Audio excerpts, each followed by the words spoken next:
was you, bro. Hey. Driver that drives for Uber and Lyft. Joe currently uses multiple phones to efficiently drive for Uber and Lyft. But this can be a pain at times and very unsafe. That was until Joe found Maximo, the rideshare app that automates Uber and Lyft ride requests. Maximo will use the filters set by Joe, like time, distance, and passenger rating, to determine which rides are best suited for Joe. When a ride request comes in, Joe doesn't need to worry. Maximo will automatically accept the ride request that matches his filters, and then turn off the app that isn't currently on a ride. Once Joe finishes the ride, Maximo will turn everything back on. This will allow Joe to focus more on his passengers and driving safe.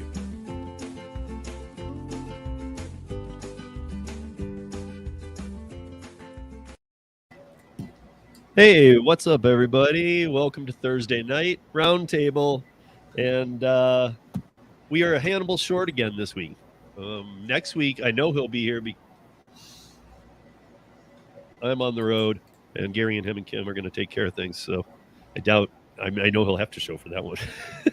But whatever he's doing, I hope he's having a good evening and whatnot. And we're going to take this on our own. Let me see if I get this right. I always go the wrong way. So if that's okay. Yes. We got Kim's side money right here. We got Gary down there. Nice biceps. And we got the Drivens. He's like the driven parents. I just call you the Drivens. The Drivens. It's like you got drive. You're going to make this happen. Sometimes we're the driven parents, but sometimes we're driven nuts by the kids. Yeah, that's true. Okay. Well, yeah. So I've had Tony on before. I don't even think I've ever talked to Lisa before, but glad to have Lisa on here too. And next week, before we get into this, next week on Tuesday is I don't even remember what I called it anymore, but it's going to be like a game show between Long Island Dash Experience, Cody and Autumn, the Alaskan Gigs and Guns, and the Drivens. The driven dad, the driven mom, the driven parents, the Drivens. So it's going to be like three couples, and it's Sensei helped me put some of it together, so you can already tell it's going to be weird, but it's going to be fun too. But yeah, Tony, Lisa, thank you for joining us this week. And how are you guys? Doing great. Thank you for inviting us. Yeah, for sure. Yeah. I'm glad to be on. Of course, man. Of course. Well, I gotta did you invite it's Lisa? Like you, John McCallion, and did you invite Lisa? And he's like, I gotta be there too. Yeah, I was the afterthought. That's all I did. I was like, Tony can't come, and that was like a month ago. And she's like, well, he has to, and I said, well, then we're putting it off. I don't. She doesn't know how to work the computers. Yeah. I mean, he's right. Very technologically challenged. Oh, okay. Well, yeah, it doesn't seem that way. When I've seen you driving around, it seems like you've got the controls of that Tesla down, but I guess the Tesla does a lot of it itself, huh? Tesla does most of it itself, yeah. Well, we got some topics here tonight. There's definitely some news going on. I want to talk to Tony. I want to talk to you guys about the Tesla for a little bit. I don't want to spend too much time doing it, but I know that a lot of people are interested. I know Tesla rentals right now are a big deal. I know that Uber and Lyft, it's pretty much... depends where you are, again, market to market, but it's pretty much impossible without being on a waiting list to get one right now. And that includes buying them as well, for those that don't know. But yeah, they told me to get into that. But what I wanted to, man, I mean, there's a lot of stuff going on, you guys. And one other thing, if you didn't see the piece that I did with Mike Harubi yesterday, I've done independent contractor pieces with a lot of different people who know it inside and out, but this was the second time I've had Mike on, and it was really eye-opening, and everybody should watch it. I mean, like, I didn't even know Illinois already had its own Massachusetts thing going too. Like, it's already done. They're not going to vote on it. They're just going to make AB5 happen there too. I mean, we went through a lot of stuff. It's all in that piece. I would say to everybody, if you work at all in the gig economy, and you watch videos on YouTube and you haven't watched that, I am shocked that unless you just didn't know. But I'd be shocked that you wouldn't watch that because you need to know everything in there, even just to prepare. But that said, thank you everybody for being here tonight. And let me run through the chat and see who's showed up so far. So we have 13. Let's see how many heads we can count in the chat. There's 13 watching, but we've got, hi, Kim. That doesn't count. All good. Hey, Bud Soda, what's up, man? How you been? Haven't seen you around, man. Hope you're well. Yeah, good. Hope you're well, bro. What's up, Thomas? What's up, Gary? Oh, what's up, Jay Lopez? That's John Lopez. Okay. Hey, John. By the way, John, thank you very much for joining in on the live stream Tuesday with Mike Harubi. You had a ton of interesting points, and I would really like to get in contact with you. So if you wouldn't mind reaching out to me, my email address is steve@ridesharerodeo.com. Again, steve@ridesharerodeo.com. And I would love to make contact with you. You had quite a head on your shoulders for a lot of this stuff going on. But thank you for joining us tonight as well. Let me see. Okay, and who else do we got? Jeff Sandling. Jeff, I don't know where you're from. I haven't even seen your name before, so good to have you aboard, and hope we make this an interesting show. So, Kim, let's start with your story while I try and figure out which other stories we can get to tonight. I feel like this is a story that kind of gets recycled as soon as it becomes like it's true. It's something big on social media. So there was an article, and it didn't tell you what social media they were talking about, but they were saying that people were posting that you can just walk into any restaurant, and they specifically named Panera, McDonald's, and I forget where else, that you can just walk in and say you're a driver and grab a bag and walk out with free food. And it was going across social media that you can just pretend to be a driver and walk out. Restaurants. I've been hearing, you say that, that this pops its head up once in a while. Like I had, do you guys, you probably know who, Mike, what is it? Mike Delivers is. He's in New Jersey too. He's in Jersey City. I've had him on the podcast before, and he's telling me the same thing. He used to list, like he'd say for McDonald's in Jersey City, he told me the 2 that you can just walk into anytime, get free food. He said for Chipotle, he named 3. Just walk in there. Nobody even cares. They don't speak English, and just take whatever bags you want. They don't even look at you. I mean, like he was telling me, it's not that he was doing it. He just said that people were getting turned on to it, and they would just stand outside the door, and they weren't even door dashers or whatever. And as soon as it had like 7, 8 bags, they just walk in and grab one. Yeah, in my area, McDonald's is hard. They actually, as soon as you walk in, like they actually look at your phone and like verify your code between the bag and what you have. So my McDonald's is pretty on point when it comes to all mine do that too. Verifying it. My Panera, all the driver orders are behind the counter, and you actually have to ask someone for it, and they too ask for your phone so they can see it. Chipotle to me is the easiest one. Like they literally just have shelves. You just go in and grab whatever one you want. I mean, if you're not honest, you literally can just go in and say, yeah, I'm a driver. And you don't even have to say you're a driver. You just go to shelf and pick up an order and you walk out the door.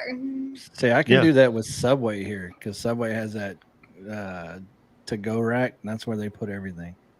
I have to say that I think delivery drivers in general, after you do this for a little bit, if you don't have a good moral compass that, like, I don't steal, dude, like, you probably would know exactly which restaurants very quickly you can steal from. Just personal experience that I can say I'll notice after 2-3 times in a place. See, I'm very surprised that, homeless people don't walk in these places and do that. Like it'd be easy. I mean, you can't be like gritty, dude, dirty. Places I've managed, places I've always managed, you become pretty familiar with your local homeless community, especially the ones that leave like under viaducts and stuff and actually come downtown or to where you might be. So you start knowing, dude. If that guy comes in, if you're a manager or just even a regular employee, you start looking to those people like, oh, it's almost like there's trouble, and it's not because he's homeless, it's because he never has money, and is he bothering customers? So I think all eyes fall onto that a little more. But just, I mean, if you walk in with just a t-shirt, and pants, and it look like you've showered in the last month, you can take anything you want from most places. Yeah. Well, as long as they have a college to-go kids. rack. Yeah. Say that. Yeah. College kids. Yeah. I mean, first of all, tell me, I mean, this is an example. If you're a player who does this kind of crap, you tell me a restaurant that would deny you. I mean, I'm sure there's a few, but for the most part, even the ones that are looking and they're like, let me see your phone real quick. Be like, yeah, pull it out and just have it turned off and be like, oh crap, it died. And if you've already looked at the ticket, you know the name. So. Right. Even with McDonald's here, they want you to tell you the code, but on the serving now, it says the code. Yeah, you can see it. You can see it if you're just standing right. there. And same thing at Chipotle.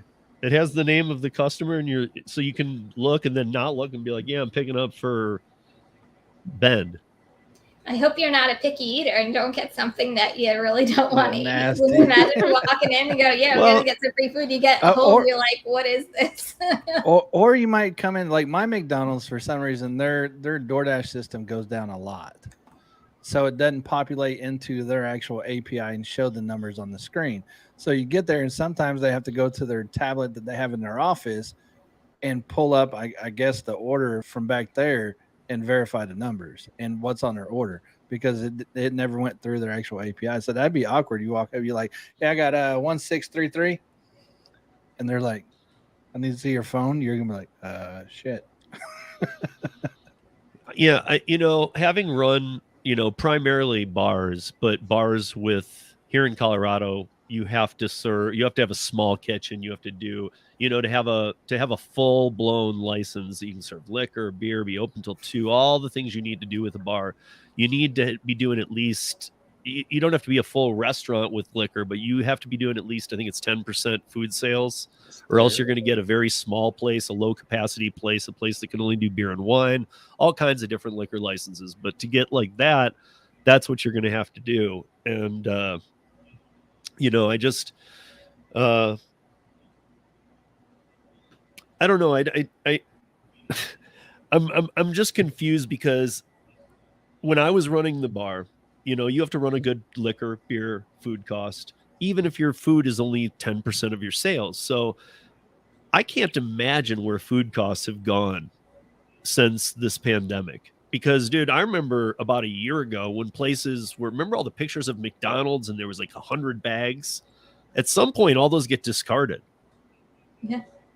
I mean, so like at McDonald's, if you take 100 orders and you mess one up, you qualify that as waste, so that it's voided out, so that it's not counted as against your food cost. That's how our system worked, was that you would void it out as a spill, as a whatever, something went wrong. It's still counted into your food cost, but it's a light count. So, but I mean, like when you make 100 bags of food, or if you make 100 orders and only one gets screwed up, that's doable. When you make 200 bags of food and 100 don't get picked up and you got to throw them away or give them to employees or whatever you're doing, I mean, I can't even imagine. It was hard for me to keep my food cost in line, cutting everything and lowering the amount of items we had on the menu, unless it was baseball season. I mean, I was always cutthroating this thing. And now with these platforms, I can't even imagine how, because as a manager, that at a certain point, like if a person's picked it up, dropped it, and it's sitting there ready, at some point you have to have a conscience and go, I got to throw this away and remake it. It can't go that cold. Yeah, I don't know. There was one, somewhat unrelated, but I had an order once that was from a steakhouse, and it was expensive steakhouse. The person ordered like over $100 worth of food, and I don't know, there wasn't enough drivers, whatever. I ended up going in for the order, and it was like a $20 order. And the owner of the restaurant, manager of the restaurant, goes, it's been an hour since we made this. We were going to give it to our employees because we didn't think someone was going to come for it. So I'm like, well, that's an expensive cost to be throwing away $100 worth of expensive steak food. But it's definitely a cost that restaurants are just like eating when orders don't get picked up and can't even imagine if they have to keep remaking it because someone is actually stealing food from drivers. Well, and that's I mean, that's something I'm trying to figure out here. I mean, at what point are you losing so much that you have to call DoorDash and go, forget it, dude? I don't like we'd be better off hiring one W-2 employee to just take all our orders for the night, because you guys are not, your people suck and they don't ever show up, they cancel and they complain. Yeah, I think TF Chang's is doing that. Yeah, I mean, I wouldn't be surprised if you know, like, even I started thinking about like kind of a co-op model, like, you know, a driver who works for 3 different restaurants and they split the cost of the drivers between those 3 restaurants. If they have high enough volume, like a Five Guys and 2 other restaurants of that volume, get your own drivers that do 3 restaurants and just split that cost instead of worrying if DoorDash and Grubhub people are going to show.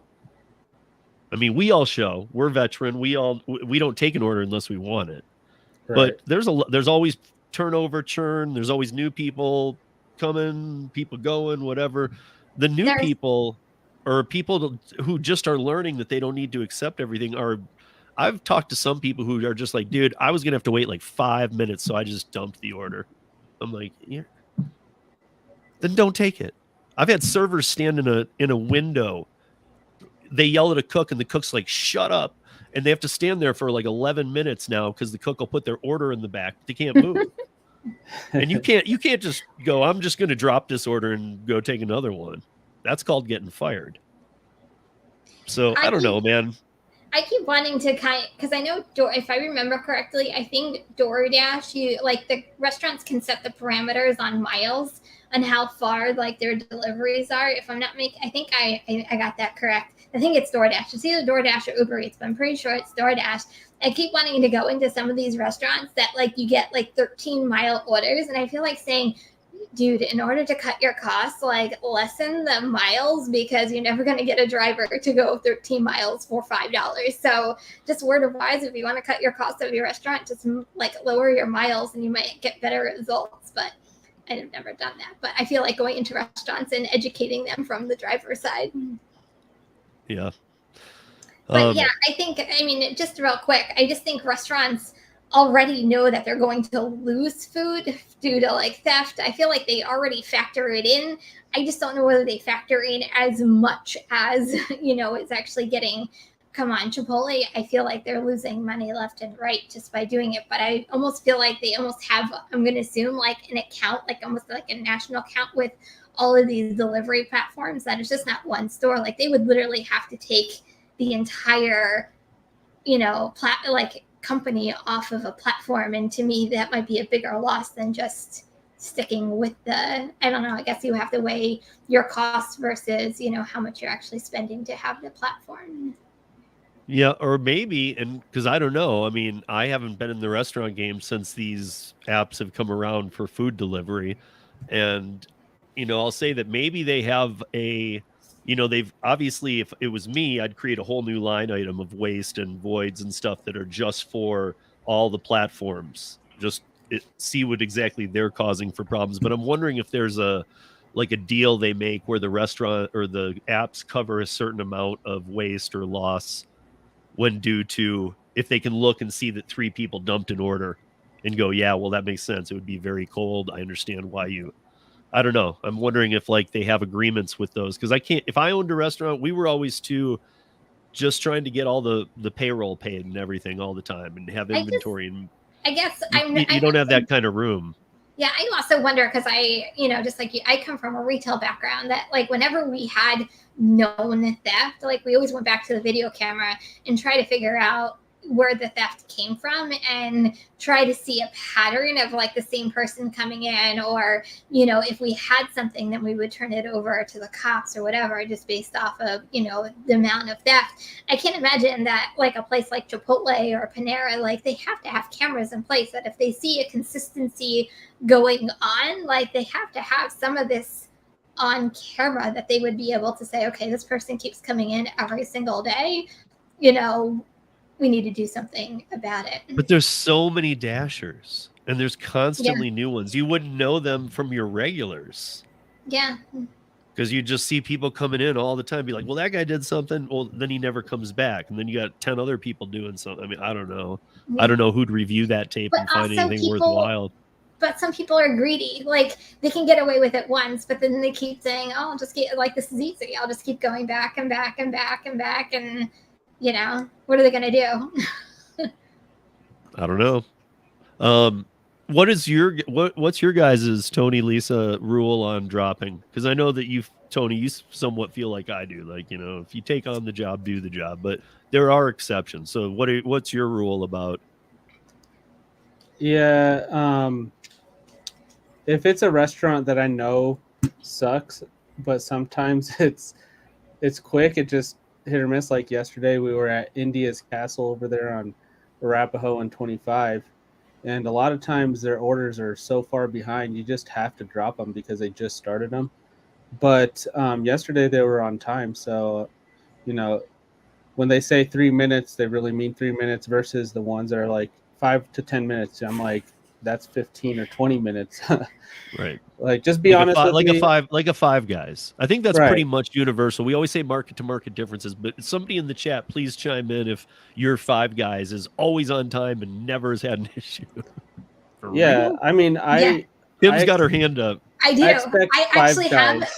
I have a fantastic Five Guys. Like, even if I go in and say they have to drop the fries, I'm in and out in 5 minutes. If that, like, they always have fries in the fryer that even if I walk in, like, I'm out the door.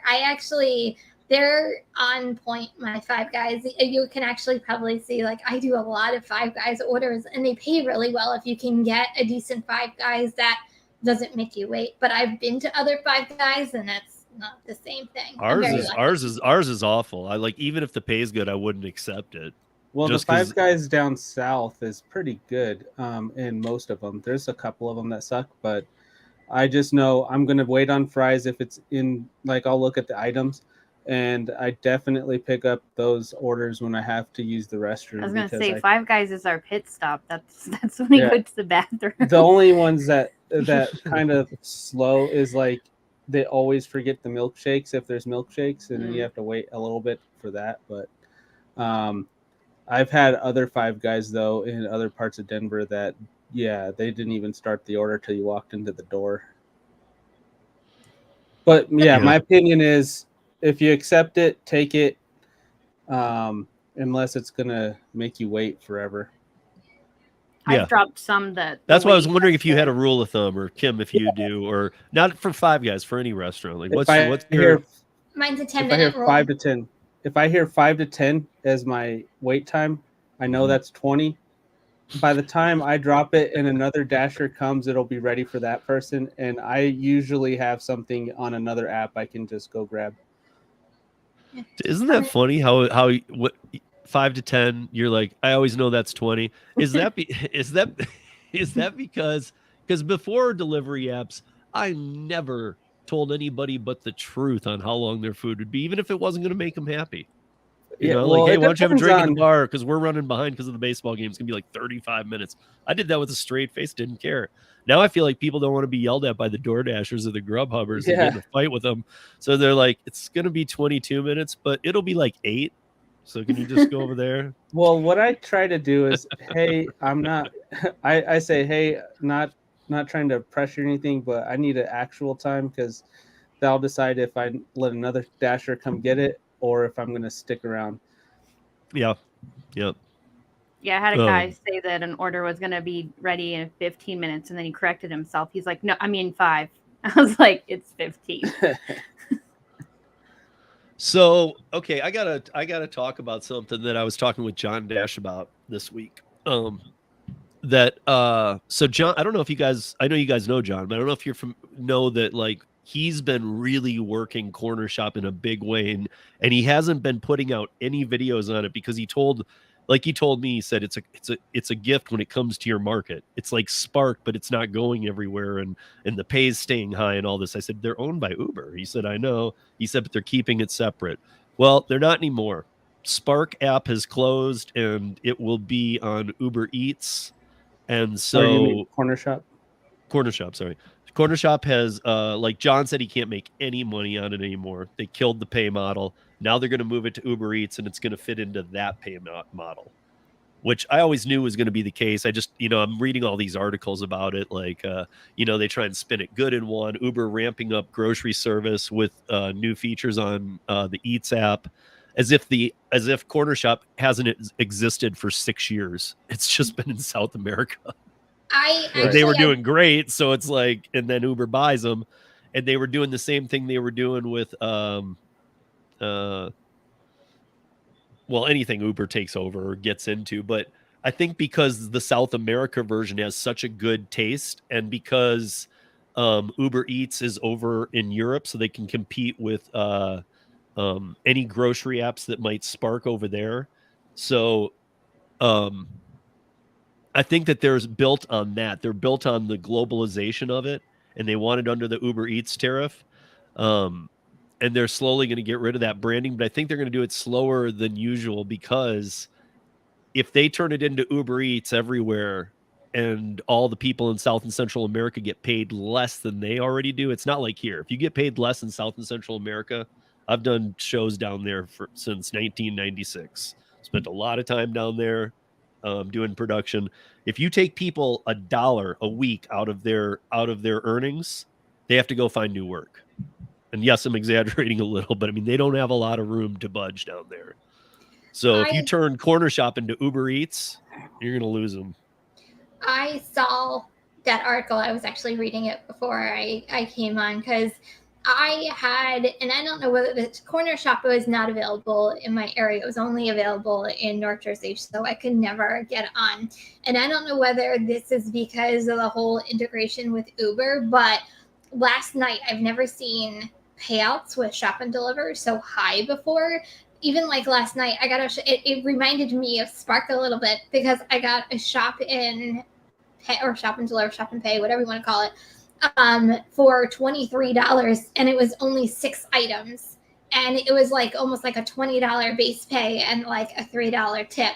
So I'm like, that's weird. It's never been that high before. They've always been good, but not that good. So I'm like, oh, is this like a Corner Shop integration happening? But when I was reading the article, which I find interesting, one of the reasons why I actually don't like Uber Eats is because when you do a Shop and Pay, like there's no barcode to scan. You're like just picking up an item and going, I guess this is it. I hope it's it, and unless like you're really confident about it, like there's no check and balances. But when I was reading your article, it's like the barcodes are coming, and I'm like, yeah, that's weird. So I don't know whether they already started integrating or what, but I noticed in the past like 2 days, a lot of different orders come through in my area. Uber doesn't want grocery to be through how it's worded now is Corner Shop by Uber. If you like go really look into this kind of stuff, but what they want is to get rid of that and have it be Corner Shop is in Uber Eats, and now you can do groceries and other crap through there. Obviously they just want to compete, but I think they're about to wreck a model, because John told me the earnings.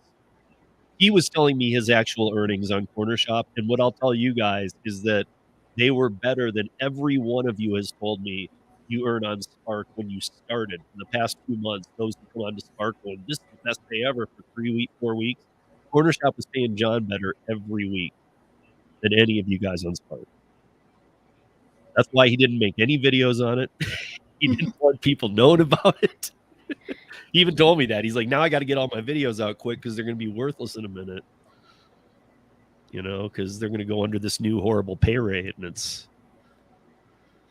I don't know.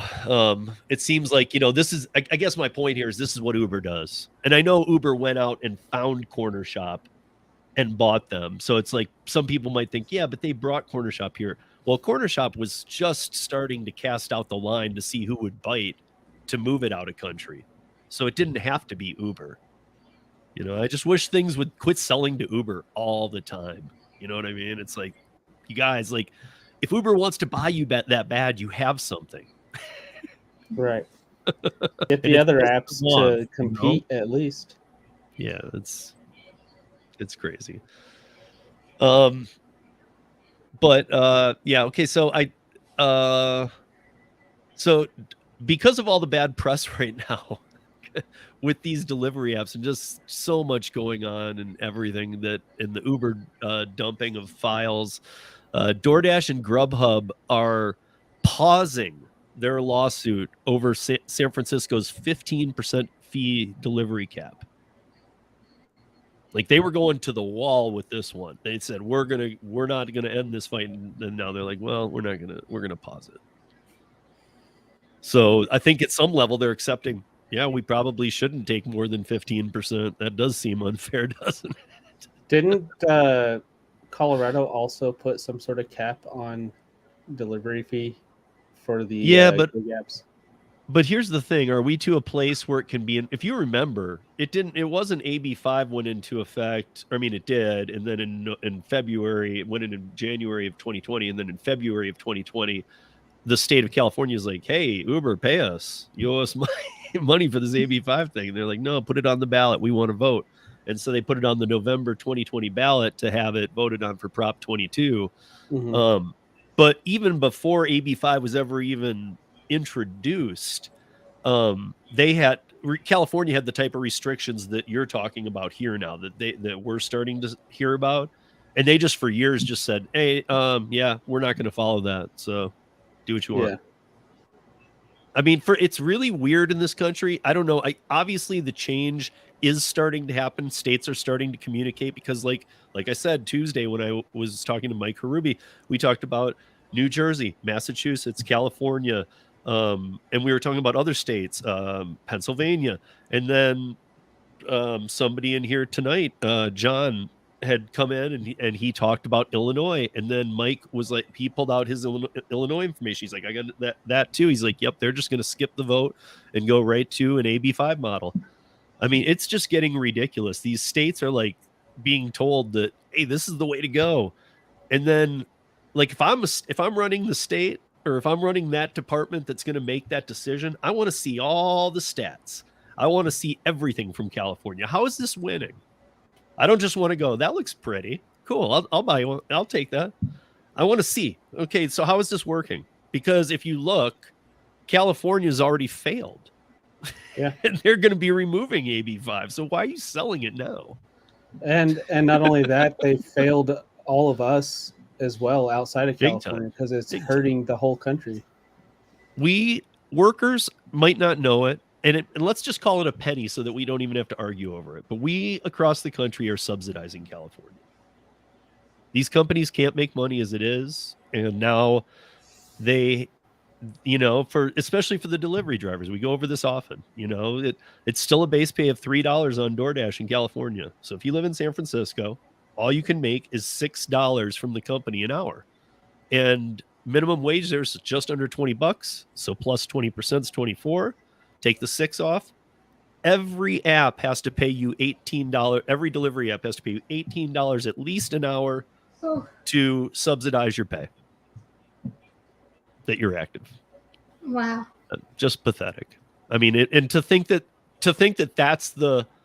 that's what Uber, Lyft, Instacart, DoorDash, all these companies who fought for Prop 22 and spent $208 million. This is what they wanted. They wanted this over AB5. And I get that AB5 is worse, but this ain't that great. Like their Proposition 22 that now they're going to even get rid of isn't even really that great. It's not going to help those companies survive. I mean, I don't know. Gary, we talk about this a lot, I know, but what are your thoughts? I think now it's going everywhere, man. I think somebody just needs to cut California off the map and let it float away. That's what I think. Exactly. The San Andreas fault line has been trying. Dude, I said that joke and then I wanted to take it back because I think I even said it live, but I said everybody needs to get like a jackhammer. And remember like Hands Across America? Be like jackhammers across the San Andreas and just until the thing just goes. Especially because you could get all the 70,000 truckers right now to pull along the San Andreas on the good side. Yeah. And keep the weight down. So that thing just drops and goes. Using some leverage. Yeah. And just so we don't have to touch into it too much, if you guys aren't aware, I've been talking about it a lot. But where the trucking thing stands right now is a complete mess, and they're blocking entry to the ports. So these 70,000 independent owner-operated trucking truckers that own their rigs and everything, who now can't work anymore as of last week. They can't do, and it's not even a number. You can't. It's not like the writer's initial carve out where it's like you can do 20 gigs a year. They are now straight up. You can't work unless you belong to a union. And they're like, okay, well, I can't work then. But instead of being quiet about it, and truckers are the ones to be loud, they're like making mazes to get into the, because they know all the main, like Gary, you were a trucker, you'll understand this. You would know the main way into a port you go to often, like how all the truckers go. They're taking that, blocking it off, and then making these huge long mazes that are like really difficult to navigate with trucks parked and stopped to make these truckers that they're referring to as like scabs, kind of, even though they've had their job, they're union drivers, they've been that for a long time. They're doing that because they're not letting them work. So now they've actually crushed down on the amount of the supply chain that's even being taken. And there's union members who have stopped paying their dues and said, you can go ahead and fire me because I'm not gonna go to the ports anymore.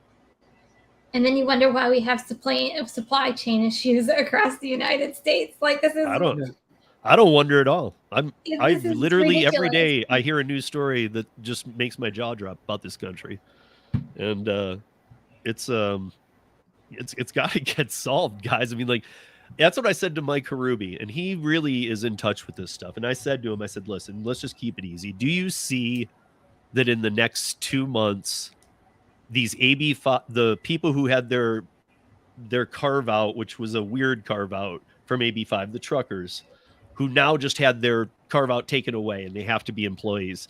Do you see a way that California is going to work with them? And he said, not really. He said if they do, the other states will collapse with their AB5 legislation. He said, so they're going to have to go through with it for a while at least.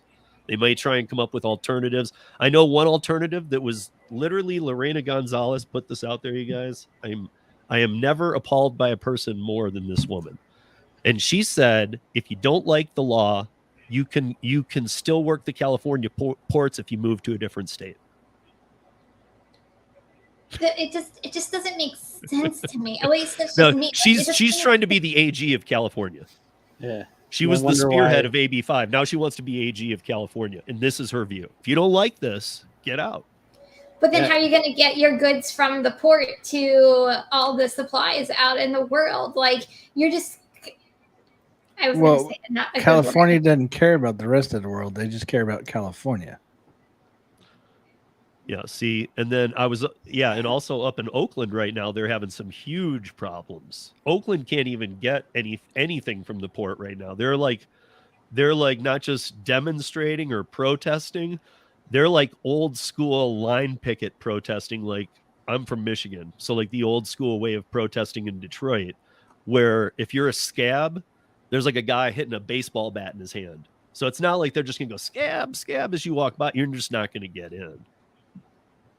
Like, they're at that point. They're not gonna let you do your job. And right or wrong, that's just what's happening. They're not gonna let you do your job because they're like, no, you're not gonna take mine. So they've literally parked, and you guys know these 18-wheelers are not movable. If they block a street, they block a street. There's nothing you can do. But yeah, things just seem to get weirder and weirder, and I think that's another reason we keep seeing last mile services get more and more and more and more popular and more hot. And I think that's why courier drivers are being brought on. I think there's that much of a logistical nightmare that they are somewhat not relying on, but turning to the gig economy to say, dude, we're hurting bad. Yeah. Try to get me to go cross the truckers line. I'll say no. Yeah, straight up. But yeah, I mean, and then so John, that's correct too. See, and then Gavin Newsom wants to make a run for president. It's like, okay, like, please, honestly, that guy is the thing that guy's best at is making a rule and breaking it within an hour. He's best. You guys can't go out to restaurants. We're going out tonight. You guys can't go to Montana because it's not LGBTQ friendly. I'm going to go there though. Yeah. Like You this know, guy, and it's not just that. If you followed Gavin Newsom, he's pretty dirty. I mean, I know politicians are all pretty dirty, but he's pretty damn dirty. he's the Animal Farm pigs, basically. Yeah. The French Laundry did not clean him right. It's a joke. If you didn't get it, I'm sorry.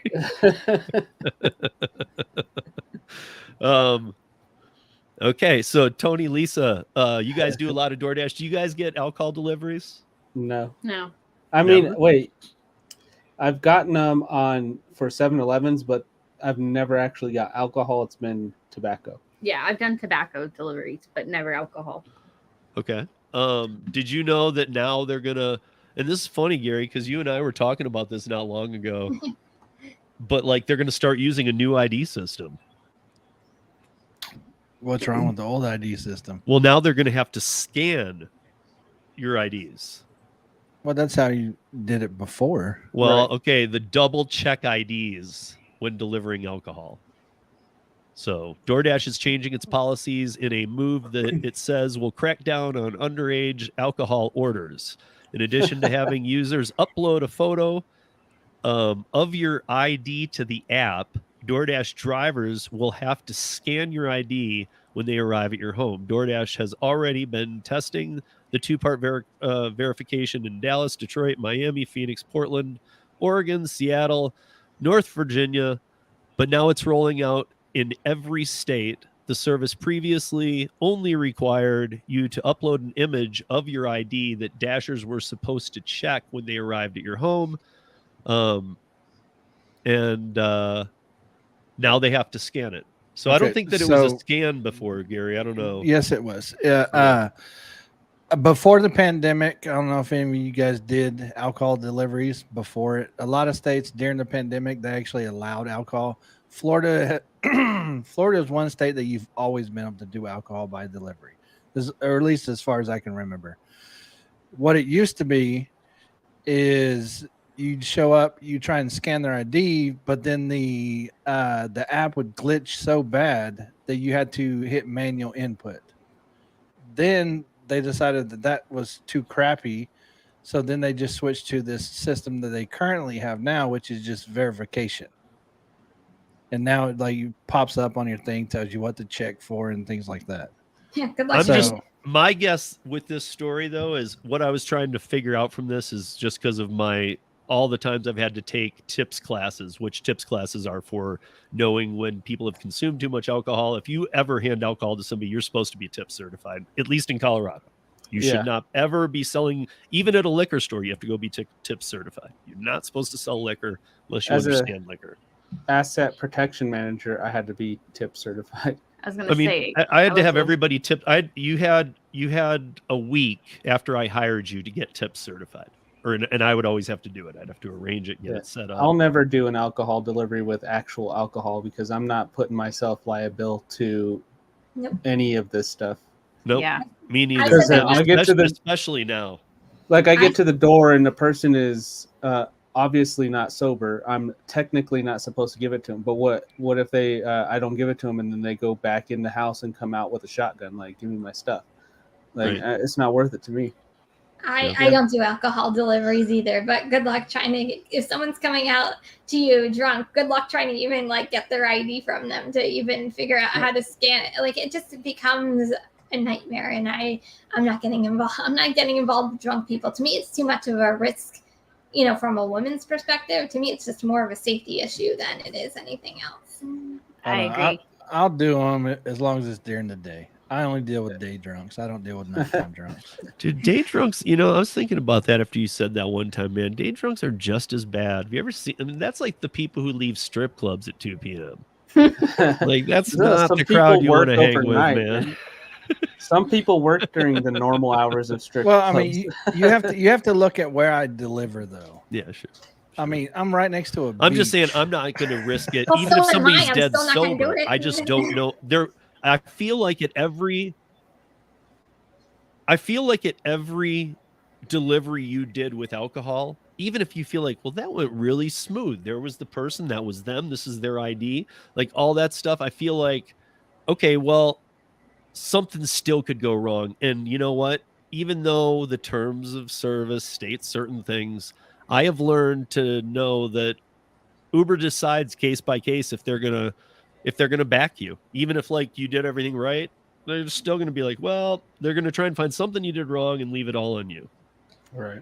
But what So, happens I if, mean, what happens if also they're like a functioning alcoholic? Like they can still be drunk and still be functioning. And as a delivery driver, it's up to you to figure that out. To me, it's just way too much of a liability. I don't know. 9 out of 10 times I'm delivering to a pool in a hotel somewhere, some girl in a bikini. So, or, you know, it's that happy rich mama that wants her alcohol. I mean, it's like Kim, you say you're at the beach, but I mean, I'm like, I deliver mainly on an island. You know, Satellite Beach. I don't know if anybody knows where that's at. It's just, that's what it is. It's a nice area though. Gary's on year-round spring break, is what he's saying. See, I agree with Pretty much. Gary. Like, if this is the kind of thing you're doing, that John's talking about here, like, I agree with that. Yeah, people have big football parties. It's Super not Bowl, like that I'm kind of picking stuff. up like 12 bottles of tequila or anything like that. Like you on know, a Tuesday at 6. yeah, Even no, that. it's weird. normally You're like no. bottle of red wine, you know, case of beer. Every now and then I'll get some like rum or something, but it's never like party. It's like I've seen people deliver like $300-400 worth of alcohol, and I've never had those big deliveries like that. Wait, there's no platform going back the alcohol delivery. It's too much of a liability. Wait, what are you talking? I'm confused, Thomas. They are doing it still. That's my thought is, why not the drivers that want to do Drizzly, give them a little more pay on the base pay, but make them be tip certified. I really think, at least here in Colorado, you're in a lot of trouble if you're driving liquor, even if nothing goes wrong and the cop pulls you over and says, what are you doing? And you don't just say it's yours. If you say, I'm delivering this, he's going to say he's going to imply W-2 immediately. He's going to say, what company do you work for? Well, I don't. I'm working for DoorDash. And even though it's on the, or whatever app you're on, you know, I'm delivering it through this app. They literally can say, well, I need to see your tip certification card. See, I've never. You're not allowed to. You're not allowed to grab alcohol and hand it to another person in Colorado unless you have a tip certification card.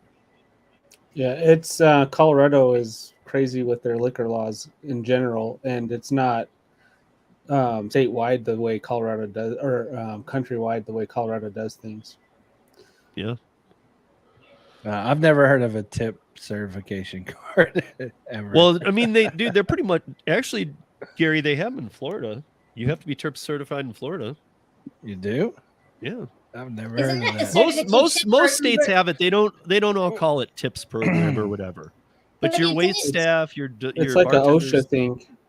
Yeah. I don't even know of any states that don't. Isn't that just like a food handlers type thing? I mean, it's usually a 3-hour thing that's done by a state representative that comes into your bar or restaurant, and you plan it so that if you hired 3 new people, you plan it on one day so those 3 people go through it. If any of your people have a expiration date coming up in the next 3 months, you get them into it too, so they get revalidated and all that. It just goes through, you know, like body weight to liquor, to beer, to wine, and you know, like it produces like where their mind is at the drink levels per, if they're just drinking beers, body weight, this. Okay. It's not always exact science, but it does help a lot. This is why I've never heard of it. According to Florida law, the state does not require a server or bartender to be licensed in order to sell alcohol. You don't have to be licensed, but you have to be certified to be able to do it. But the bar just takes care of that. It's not a big thing. I mean, let me put it this way. The bar would lose its liquor license without it. So the bar it's just part of being hired. It's like one of your things about learning the job. Yeah. Maybe they do. I don't know. I lived in Miami for 2.5 years when I was full-time at Laser, and you had to be tip certified, at least whatever I don't think they call it tips down there. It's called something else. It's called something else in every state. See, Florida's license says here, Florida's license is per restaurant, not per server. Yeah. So for restaurants and bars, I think that's how even ours are, right, Tony? I mean, like, I know that I should know for sure, but like, I think that's how it is anyway, is that like, it's always on the bar. That's why if somebody quits at like one bar and is tips certified and they come to work at my bar, and I've known them from the other bar, they worked there for 3 years. And usually if you're in the bar industry and you're a bartender or server and you quit, you usually have a job that day at a different bar because people know you. So if they take their tip certification card, bring it over to my bar, that's no good. It's a temporary thing, but they have to hand it in when they do the next tip certification at my bar and have it ripped up and disposed of so that they can get the new one. Because the tip certification card has to read where you're tip certified for. It can't read like sports column, but you're bartending at Giggling Grizzly. You gotta have the right bar. You can't, otherwise people would just quit and then they'd go like moonlight off the clock. That's another thing that we're worried about here, is that bartenders aren't W-2 and that they're just being paid to be in there. And then the owner says, I'm the only bartender. And he's got like 5 that all work for cash. So it's a thing. It's a Money it's a talks. big thing. Allegedly works for cash. Get it right, Steve. Yeah. Allegedly. Well, actually, Works it for works. Bitcoin. It works as long as you get those people to shut up. They don't work for cash. I mean, You give I them can't say crypto. if you give me the option of cash or check or whatever, I'm going with cash. Of course. Yeah, Especially government- now, dude. Yeah, government already takes enough. Yeah, like now I'd be like cash especially, dude, because like, Yeah, I don't even know that anything's going to exist tomorrow. the government took my DMV money twice. They lost it and then told me that they didn't ever have it. So was this during the pandemic? Just No, that was today. just this last month. Like I waited for a month for my stuff to come in the mail and it never came. So I stopped by today and I'm like, hey, where's my stickers? They're like, you still haven't paid. I'm like, I handed it literally to you. Okay. Yeah, I don't know. Gary, what's up with this? What are you doing here? The workers owned apps? Yeah, Or, the workers owned apps. Okay, let's talk about that. Okay, it's workers owned apps. Pretty much self-explanatory. What it is a group of I guess they call themselves the drivers co-op. I guess they got tired. They're from New York City. They got tired of Uber and Lyft and all them taking advantage of drivers, and so they started their own app. You know, most people say, you know, built by drivers for drivers, and this one's actually built by actual drivers. It's not just somebody that says that and doesn't actually do the job. And so they just basically what it came down to is they got tired of being taken advantage of and started their own thing. And I looked them up. They only have about 10K downloads though. So, and they've been around for a while. Well, I'm sure it takes a while to get people involved in this kind of stuff. People don't want to jump ship even from these crappy platforms until they're just absolutely at their wits' end. You know, because they know that there's 17 other apps always out there to try. So it's like, you know, do I want to go with the work co-op owned thing, or should I just try Shipped, or blah, blah, blah, blah. You know, it's most likely you're just going to keep trying apps until you're so sick of it that you're like, you know what, forget it. I'm going to actually try this. It's kind of like me with Dumpling. You know, I've been putting it together, but I've been doing so many other projects. I'm going to wait till after St. Louis, and then I'm going to get on it. But like, I'm ready. I'm so sick of the way that all these things work. I've been watching it long enough that I'm ready to do it right. These companies suck. To do Instacart. That's what you're Well, to steal from Instacart. And of course, there was that other one that I mentioned that was in Scary Colorado. thing. That Nosh delivery. Nosh. Yeah, That they're a restaurant delivery, is what they are. They're actually owned not by drivers, but they're owned by restaurants. So that one's a little bit different because in New York City, you got the drivers co-op, which is worker owned, and then Nosh is restaurant owned. That sounds kind of like what Steve was talking about a couple of minutes ago with the Like restaurants sharing drivers. right. Yeah. Maybe Yeah, that's it. Yeah, I They did already look stole my idea. I did Dang look them it. up as well, and they've only got 1K downloads and a 2-star review. They must They're have going crappy strong. drivers. Yeah. Their only drivers are the ones that got deactivated from DoorDash and Grubhub, Other and platforms. Uber Eats, but not for false deactivations, but for real deactivations. So I'm reading this. I just wanted to add this in real quick about the truckers because I was looking for it before and I couldn't find it, but I did just find it. So okay, so in Oakland right now, port officials announced that the truckers have effectively, quote unquote, effectively shut down operations at shipping terminals completely at the port of Oakland. So they haven't slowed it, they've closed it. And that's what they're now trying for Long Beach and other ports too. So good luck, California. Yep. Didn't But they you learn guys are from affecting us too, so figure it out, man. Come on. Right. I mean, but at the same time, we got to understand as the consumers that the people who help us the most need our help right now too, so that we can benefit from each other again. All right, so Gary's wanted a Tesla for a long time. And tonight here on the show, we're going to buy him one. Just kidding. Yeah, let's go. Let's do it. I'm like, is it coming out of your paycheck, Steve? Every time I go to Walmart, Spark shop and order, I look in the toy section for one of those Teslas so I could send it to you. But they're never there. The collectors keep taking them. I was gonna buy a Tesla whenever I bought my current car, but then I got on there and they're like, "Well, put down the deposit and delivery will be 2 years."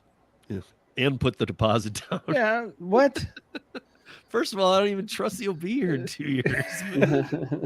Like, have you seen Tesla stock? It's going They're down. actually opening up a Tesla dealership by me. Well, they can have a Tesla dealership all they want if they ain't got cars. Yeah, that's the thing. Like they have one. They don't even have one in Denver, right, Tony? It's in Colorado Springs. No, they have them. That's the service center. Yeah, they have service centers all over Denver, but they have Cherry Creek. But there's some states they don't even have the a service center. dealer. So if you have a Tesla there, you have to drive to a state that does have one. But Tesla will also, if you want them to, they'll deliver it to your house, even if there is a service center here. But what about if you forget about like your rental thing, because I know you have a different relationship there. But like if you bought a Tesla and you live in Nebraska, does Nebraska have one? I don't think. Probably not. If not, Wyoming doesn't have one for sure because they only have 400 people live there.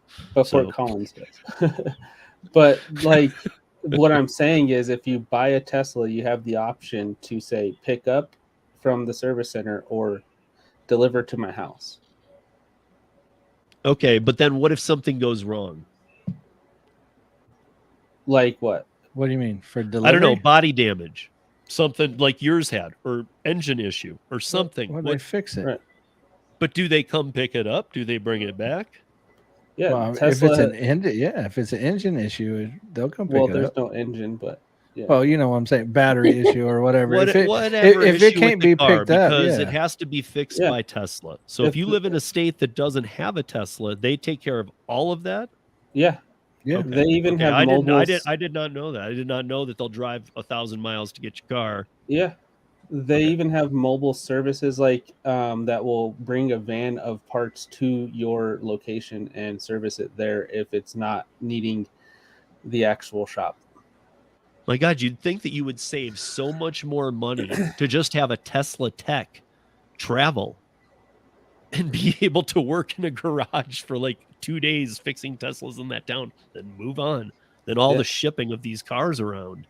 Well, they probably do for the things that they can, but if it's like a battery, then they probably definitely have to bring it to a shop. Right.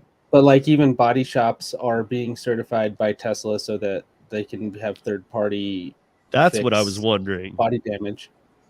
That's what I was wondering when that's going to happen. You know, when are it's they already going to start happened. allowing other companies to be Tesla certified or whatever you want to call it? Yeah, just it's not with the maintenance stuff. It's body stuff. So So here's my big Tesla question to you: is that when I had you on the first time and we were talking about Tesla, were we in the pandemic?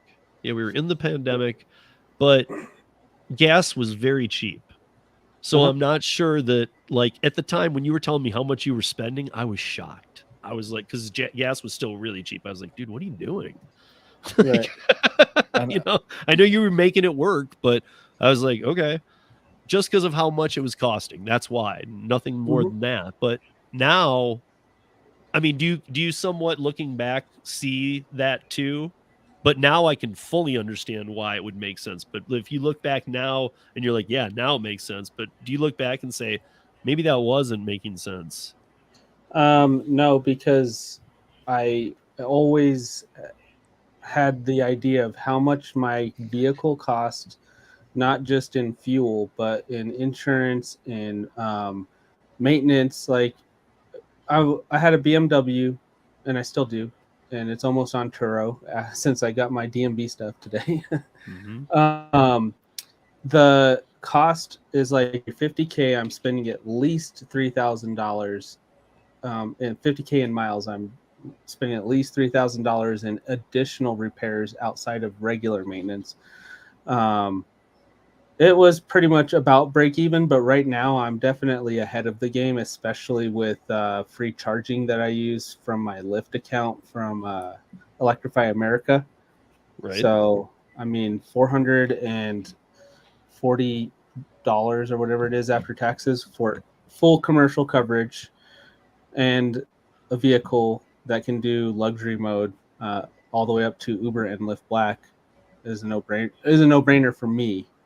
But you know, I'm full time. I got a Tesla question. Does it do the off ramps for you? Like if the off ramps is like in a circle, does it auto drive that too, or do you have to? You have to. But if you get a Tesla and buy the full self-drive $12,000 package, and then have a safety score of I think it's like 95 and up, and get invited into the beta program, then it will do the exit ramp for you and the roundabouts and the turns and everything. Yeah, I was complaining about that on my car today. I got off the off ramp and it's a circle. Well, that's take it wouldn't drive. That. Like, I want this perk. Well, you got to do these 19 things first. I have a safety score. Why do I have to have a safety score to get the automation to take me off a ramp? I have a question that's completely off topic. Okay. So I love watching you guys deliver together. Do you guys always agree on the same orders? Because I know whenever me and my husband go out, I feel like we fight like cats and dogs because we have two completely different styles of taking deliveries. I'm just curious if you guys agree on the same things all the time. Probably not as much as it looks like, because Tony gets to edit it. If you watch these videos, you know I'm not editing out much. I was gonna say, you should have edited that out. But I think she bites her tongue on a few things where she would actually take something, and I'm like, no. But when we're together and we're trying to accept orders based off of what we're doing as a team versus if we're individually driving is a different story, because it's easier to manage multiple apps with two people in the car than it is one, and three phones versus either one or two. With their dirty multi-apping. Well, we couldn't even sorry, single guys, but app. that is some slutty multi-app. Three? Like, come on, dude. Oh man. Hey, that one. I mean, Kim's always pushing the two and have all the apps going, and I agree with that. But three phones. Well, and sometimes I'll put Grubhub on the iPad if I don't have Rideshare Rodeo on, because we dash on Thursdays together usually. Yeah, we did Wednesday this week. Are you guys dashing way more together now than you used to? Because I know it used to be just you in the videos. I was gonna say. Oh, okay, because I know it just was you in the videos. I figured maybe you were dashing together or doing work together when you weren't doing videos. Well, we would dash against each other, like in separate vehicles. Yeah, I remember you telling me that because of the kids. One of you had to be home, yeah. so. Yeah, it's just too crazy. But you with seem the to be baby. finding a lot more time, even with the kids, to Yeah, be doing now it that the together. baby's over a year old, there's less. Well, we have 2 teenagers now, so it kind of feels like more comfortable to leave home. Like they're more responsible. Right. Right. But I mean, there was a time where we were like leaving them home for like hours. Yeah. So And a that dinner was not shift working. is good, but Yeah. after about 5 or 6 hours, the kids really want to like Bart Simpson and Lisa Simpson style, strangling each other. Yeah, we get lots of phone calls at a certain point. It's like, all right, let's just go home. I mean, you guys are a great example of a couple with a family, and I don't know who. Hopefully, it's cool that I mentioned this because I think it's a good thing. I think it's amazing you guys do this too. But you have what, 5 kids? Yeah. Okay, so you've got your 5 kids. Denver's not cheap. I live here too. You guys are making it work on your time, flex scheduling, doing gig work. You have 5 kids and you're homeschooling them. Yeah. Well, she's That's homeschooling. No. I do most of the homeschooling, but Tony's in Just charge take the of credit, math. Lisa. No, Tony's in charge of Take math all and the credit, recess. Lisa. So Come on, take all the credit. Yeah. Mr. Same thing. Flex- Same thing. Flex. Same thing. Mr. 5 kids, Flex 5 needs- cars. Mr. Flex needs to open up his Turo fleet. Now, If there's further before work. the show, we was actually talking about this. Why does she get to drive? because Tony's a kept man. Yeah, 'cause I'm spoiled, I guess. She just doesn't want to get in and out of the car. No. She doesn't trust him. I mean, the Tesla drives itself, so I'm okay with it. She's like, Tony, you suck at driving. Let me drive. I think we discussed this on, Yeah, we did on the yesterday. upcoming video that I need to edit. Yeah. See, because I can't ride in a car with other people driving. I have to drive. Uh-huh. Like What do you do? Grand Theft Auto him out? No, I just always You just suggest that run we take my car, so that way I have to drive because it's my car. Nobody else drives my car. Like Yeah. my car now, even now, my wife's never driven it.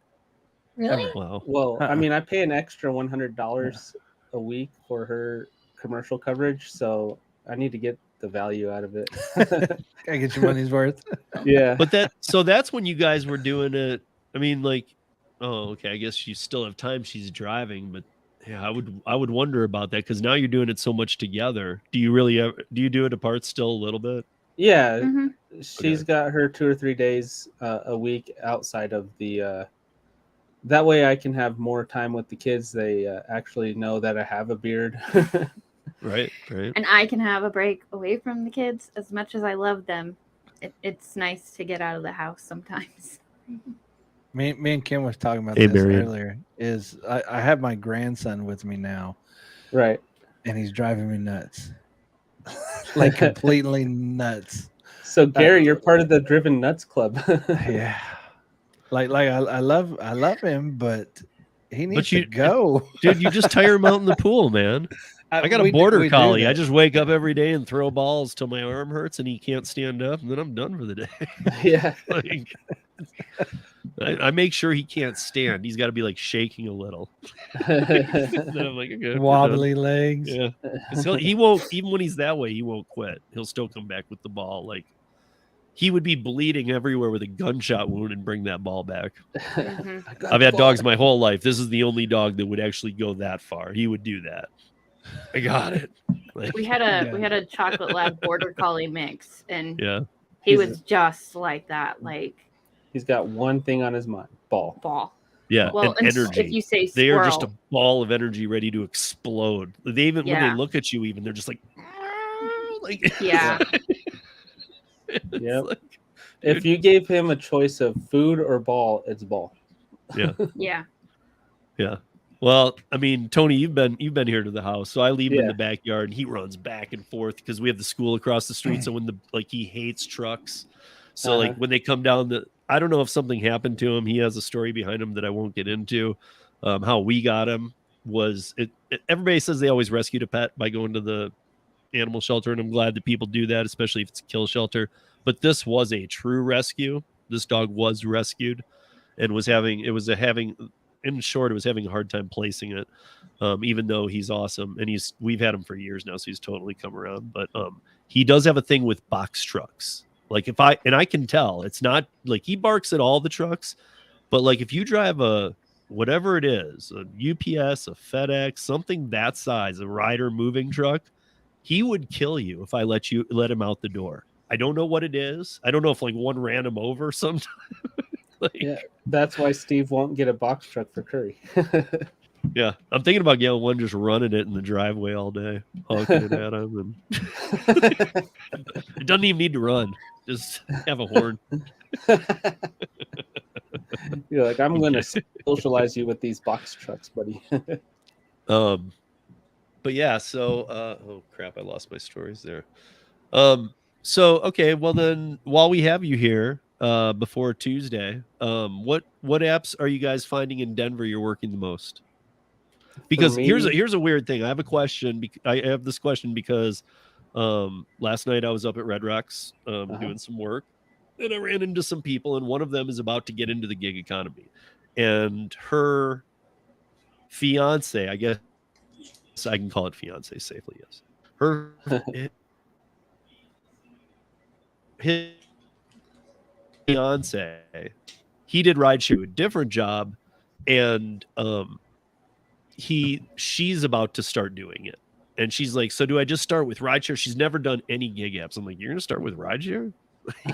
Depends on your personality, right? Well, I mean, I don't know. I mean, there was a time, but I don't know that. I told her, I said, you know what? I said first just do, I said like yesterday when I saw her, I said, download the DoorDash app, get that going, get yourself accepted, and just go screw up on that app all you want. Just go mess it up.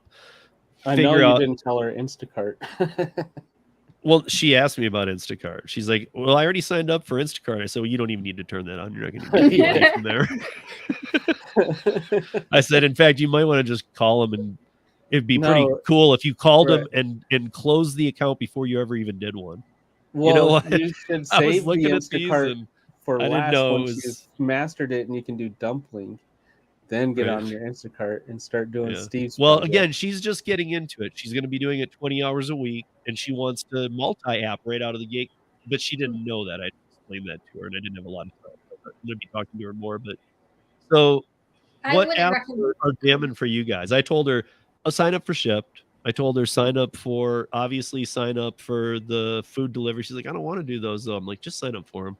Yeah. And I said, sign up for the ride shares. If one of them has a big promo going, especially sign up for that. And then, like, if you can find a 2,500 to 3,500, do 150 to 250 rides in a certain period of time with rideshare, then just do that first and get that money, because you'll never make that much on that amount of rides. Right. Sometimes there's some promos to come on that are huge. I personally would never recommend anybody first starting that's never done any gig app to dive right into multi-apping. Sorry, Thomas.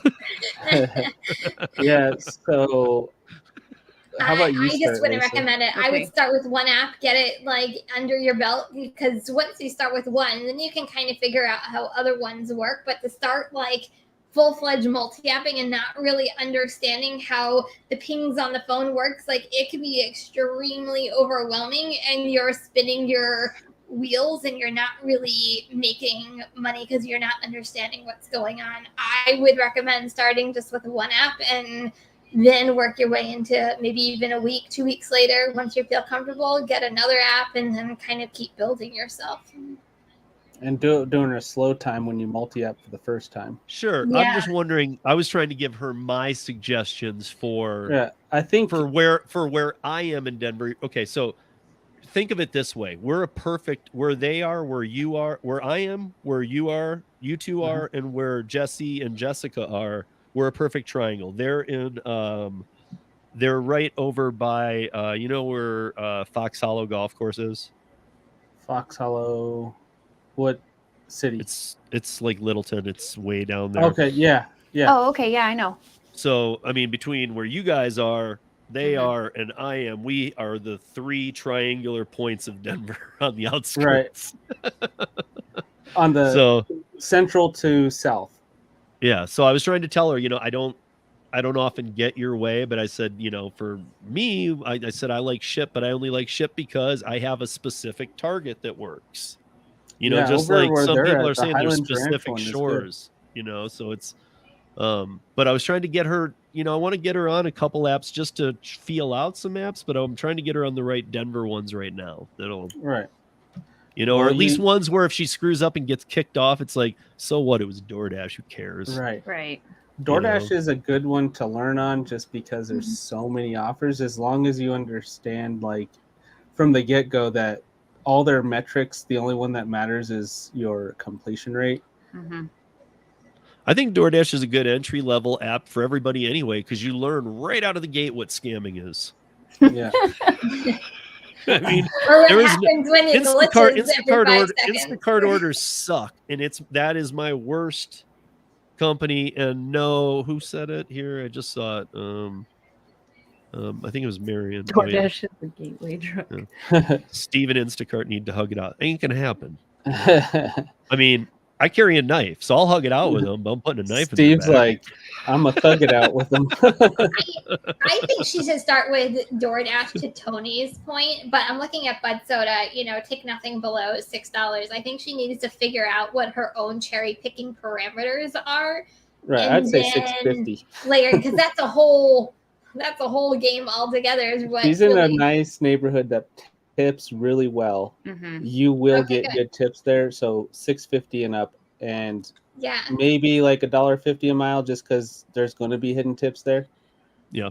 But see, she needs to learn that stuff. Like that's the thing. Like it's not something Right. that you just dive in and go, okay, this is Right, let's take right. orders. Like I think that's something Yeah. you learn over time, and also like someone brand new has to learn their own market. Like it took me a while to even learn what the good restaurants are, what restaurants to take, what restaurants not to take. Like it could be a nightmare if you're multi-apping and not knowing your area and what restaurants to take. Oh, Or which neighborhood. Well, and that you that's wanna I gotta Yeah. tell you, deliver I in. gotta tell you guys, that's how she approached me. And these are very these are some of my dearest friends. Jesse, her fiance, is the guy that I do all of my backcountry snowboarding with. I've rode with him for 22 years. So him and I are completely in sync in ways that other people aren't synced up. And so I know these guys all too well. And she was like, you know, I know you do all this stuff. I know you have the show. I know you know what's going on. So how do I just jump in and make the most money? I was like, you know, listen, like right now I'm busy and working, but I will talk to you through this. But I'm telling you, don't, I can't give you an answer like that because it won't Right. play out your way.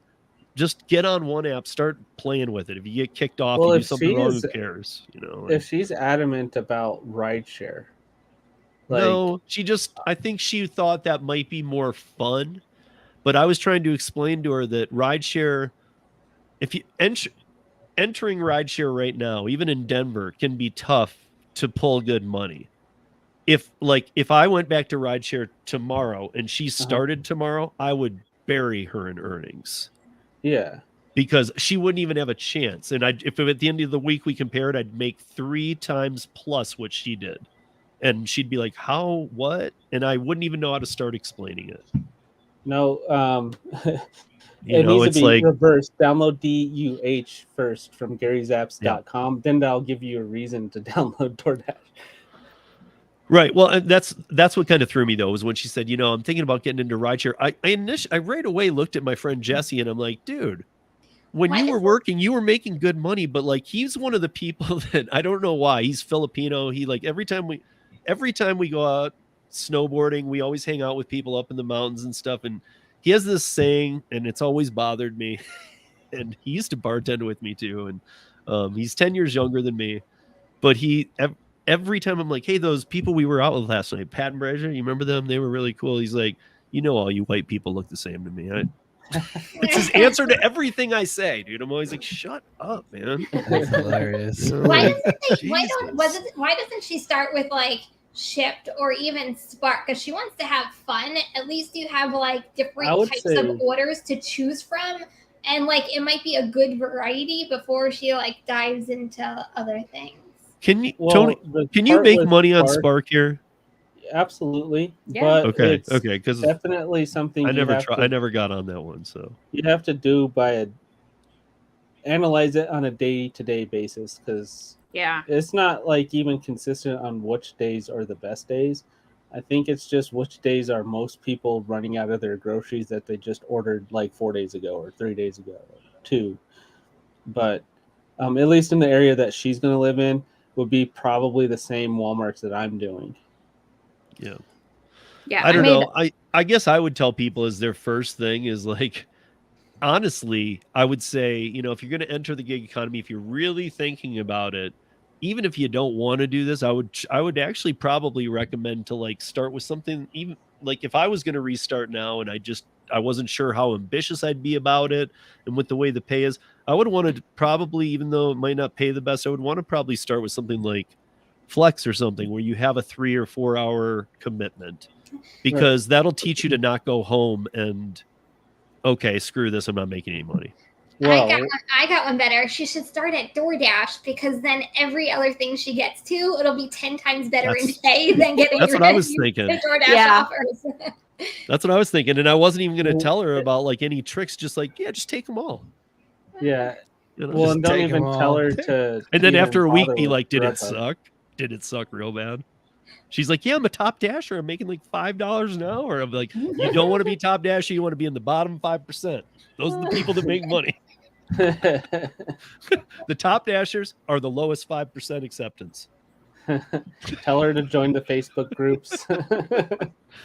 Oh man, Yeah. No, that's what she, and that's what I guess I'm getting to. That's what she was trying to do. She was coming to me and saying, hey, you spend a ton of time on this. She knows me all too well. You know all of this. Tell me what to do to just jump in and make all the best money. That was me. Why do people think it's that easy though?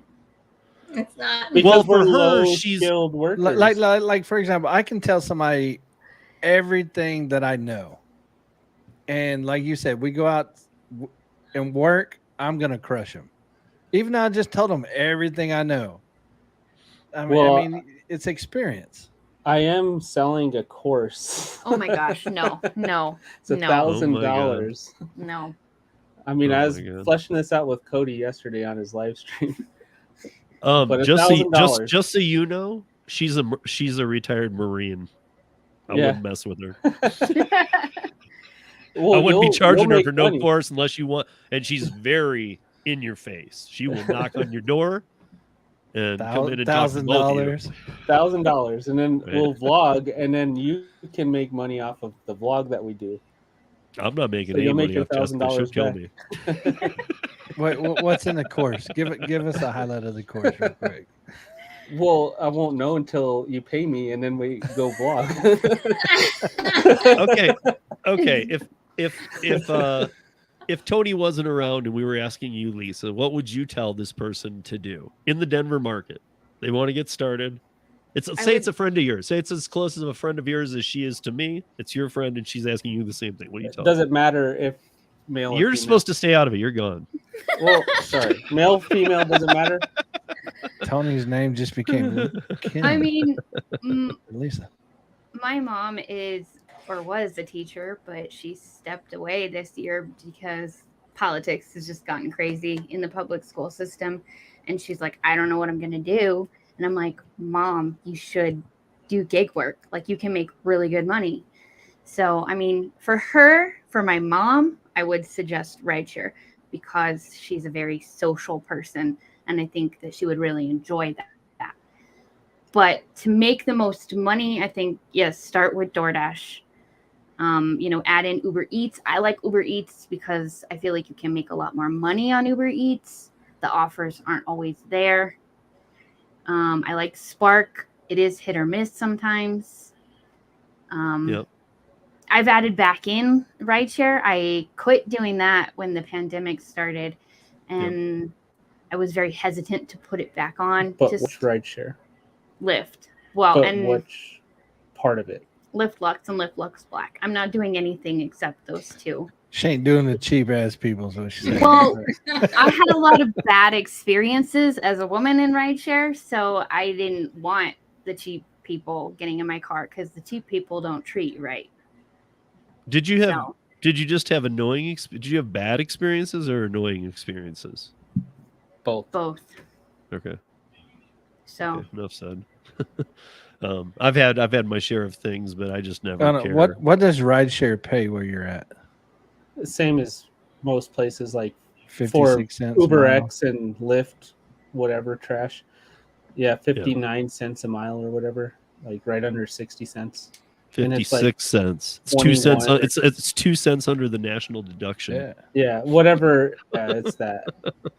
I don't really drive those. You can write off 58 cents, but they'll pay you 56. I don't drive those unless it's major surge and it makes up for it. Of course. So what is your lunch pay? I'm sorry. What? Lux, I think, starts at $1 a mile, and Lyft Lux Black is $2 a mile. And then I don't know what the time is, but it's like maybe double what's the regular rate of time minute. See, like I will do rideshare in Florida because I get, just for Uber X and Lyft X, I get $1.03 a mile. And so, if I do XL, in my SUV, then I get, of course, more than that too. So I'll do it down there. I will not do it up here. Right. I did XL in our Ford Explorer, and I hate it. I will not ever do XL again. Yeah, XL is just party mode out here. Yeah, and people come to your car, and there's like 11 of them. Right. And they're like expecting you to let 11 of them into your car. It's cash. like, no, there's not enough. See, that's the good thing about down there. It's not people that you're hauling, it's beach supplies. Yeah. Okay, well, that's, yeah. It's like 2 people, and then the rest is just beach toys and whatnot. But yeah, food delivery, grocery shipped is actually pretty good if you get into it. Like I just make a lot of money. Get some preferred customers, and I make a lot of money on Uber, so I just haven't put the time into shipped yet. Yeah, but the ones I've done have been good. Yep. I like shipped. I'm just not a preferred person. Yeah, but I think even before you're preferred, you can earn pretty well. Yeah, I mean, it's a good app once you get the knack of it. I feel like there's a big learning curve. Well, and I only do Target on there.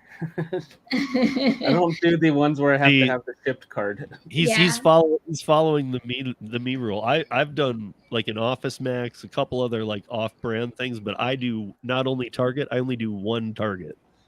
Yeah, we do when I'm done that same Target, and there's always orders available. Yeah, but just real quick, just going back to like just starting out, that the scary part, and I think a lot of people don't also realize, is the more you do it, the better you get at it. Like you have to keep doing it in order to start making money. Like you're not going to make money. And I think that's the notion a lot of people get, like, I'm going to make all this money like right off the bat as soon as I start taking orders. But you really have to keep doing it in order to get better at it and to, get to the levels of the earnings that you want to actually achieve. Right. And to learn what time of day you want to work and what apps there's you want to work when.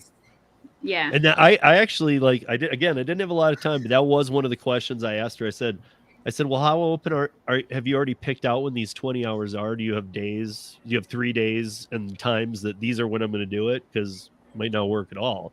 I said, are you going to be able to? You want to make in that hour? Yeah. I said to her, are you going to be able to try 3 days, 3 times? If they don't work, can you completely pivot them to other days, other times? And she's like, yeah, I can. I don't care where the 20 hours fall. I'm like, then you can make money. If you're willing to be flexible, there's money to be made in the gig economy. But if you're going to tell me that you can work, I'm already decided I can work Tuesday mornings, Wednesday mornings, and Thursday afternoons, then I probably am going to tell you you're not going to make any money. Right. You'll make some, but you're not. You could maybe Wednesday morning. Just do Spark. Spark is dead in the morning in her area. I don't know about other parts of Denver, but in her area, it's dead until like 4 or 5 o'clock at night. Mm-hmm. And like Thomas does this too. I got to agree with Thomas. I'm glad to hear that you're saying it about your area, but I agree with Thomas. I talk to people all the time from different markets, and some people told me that. I mean, I told you about Jason Thierry. He told me Spark died there 2 years ago. They were one of the testing markets, and he can't make $1 off Spark anymore. Now it's, now I think it's per area. I don't think that, I don't know, maybe I'm wrong, but I just feel like I've talked to enough people, even here in Denver, where Spark's just not, I keep hearing it's just not worth it. Even like Ron, Entree Courier, all these people who I know are like, no, dude, I did it. And you just can't make money here in Denver. I think Not if not you like everybody's saying, like everybody in Like me all and the gig Kim. world everywhere. Yeah, like no, and I think- again, it's market to market. We know that, It but I is, mean, like, but- there's a lot of people going, dude, you can jam on Spark. It's like me talking about Curry. You guys all get pissed because you're like, what do you mean you make $13 a mile what's your or stats whatever? on You know, it's like I don't know what you mean when you say you only make a half a dollar. I think it is Yeah, market so it specific. would do 'cause even better if it was up higher. Yeah, I just think it's market specific just because there are areas that Walmart has been in their area for 2 or 3 years. And then you have other areas where, you know, they literally just got to my area a couple months ago, maybe about 5-6 months ago. So I think it depends on whether it's a new shiny penny or whether it's, you know, a penny from like 1886. No, I'm just kidding. I don't know. Well, what I year think it is, but- there's a little bit of maybe some misunderstanding on how the Spark app works as well. I've been learning it because like I was doing really good getting a lot of orders and I stopped getting orders and now I'm starting to get orders again. I believe that your stats matter for priority on Spark. So maybe some of the people we're talking to that say Spark sucks now is because now their stats suck. So you just have to learn the app and learn how to manipulate their drop times and when you have to accept which orders that keep your acceptance rate high enough and the other ones are a little bit easier to maintain. You just have to learn how to toggle on and off the app so that you're not getting too many orders that are required for you to accept and get done or arrive to the store at a specific time at the same time because they only let you do one order at a time. So when you get your stats back up, maybe it's better because that's what I've experienced at least the last couple of weeks. Correct me if I'm wrong here too, but Bud Soda's saying this, and I'm not. This isn't a bad thing, but when Bud Soda, when you started, wasn't Bud Soda one of the biggest? Like, dude, Spark is the best when he first started. That wasn't that long ago, and now he's like, Spark is my least favorite. It's like I honestly think he said something along the lines of, that's probably because he's getting the leftovers. Because literally, if you're not at the higher tier of acceptance rate, then you're getting the leftovers that people don't want, and then you get the ones that have $4 or no dollar tips, and it's like the longer distance miles and stuff. I have noticed it in my own experience of moving my stats back up from that single digit. I was just talking about this with Jason yesterday about my Spark. I don't accept anything more than 3 miles and anything that's less than $20. But there's only one thing that matters on your acceptance rate. It's the round robin at the 20 and some of the shop and delivers that are immediate. But all the other things that are first come first serve don't count if you reject them or accept them as far as your acceptance rate goes. Yeah, I'm at a 28%. Right. I don't know. My acceptance rate is 4, so you're like the top. Yeah. Yeah. Top Sparker right there. But I got Spark's actually my highest AR of all my apps. I got 28% on it.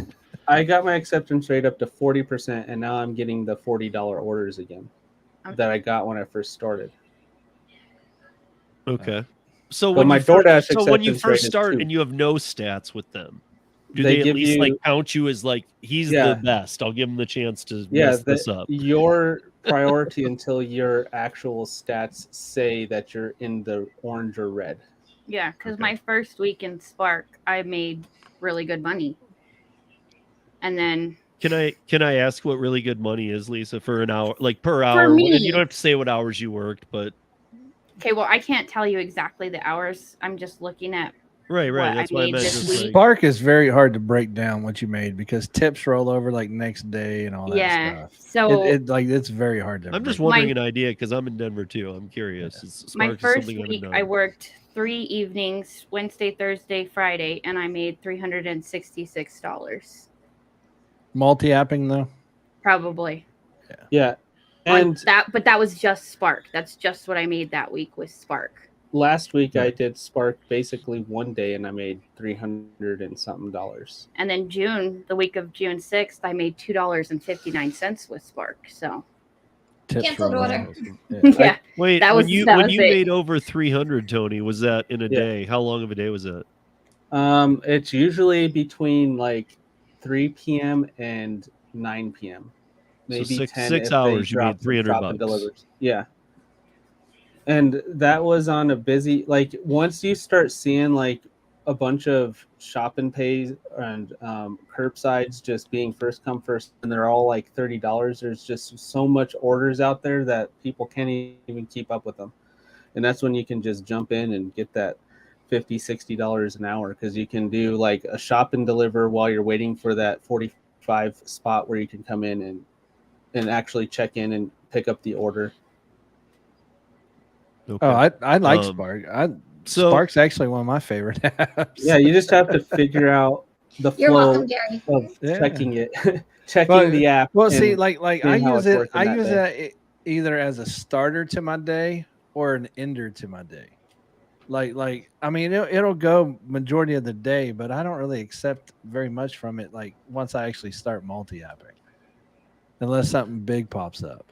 Yeah, so Bud Soda, when you're not on the round robin priority, that's what happens. You're first come first serve, and then everybody that's on the non-priority is waiting for those leftovers, and they just say yes, and then you'll see it pop back up. It's because like it's a 25-mile delivery for $17. You know, like I felt the same way until I started figuring out, based off of what Rideshare Lisa said about round robins. I was like, she's onto something. Maybe round robins are what I need to focus on to get my stat back up, and then I can see if Spark is really turning into trash, or if I trashed my ability to Spark because I let my stats drop.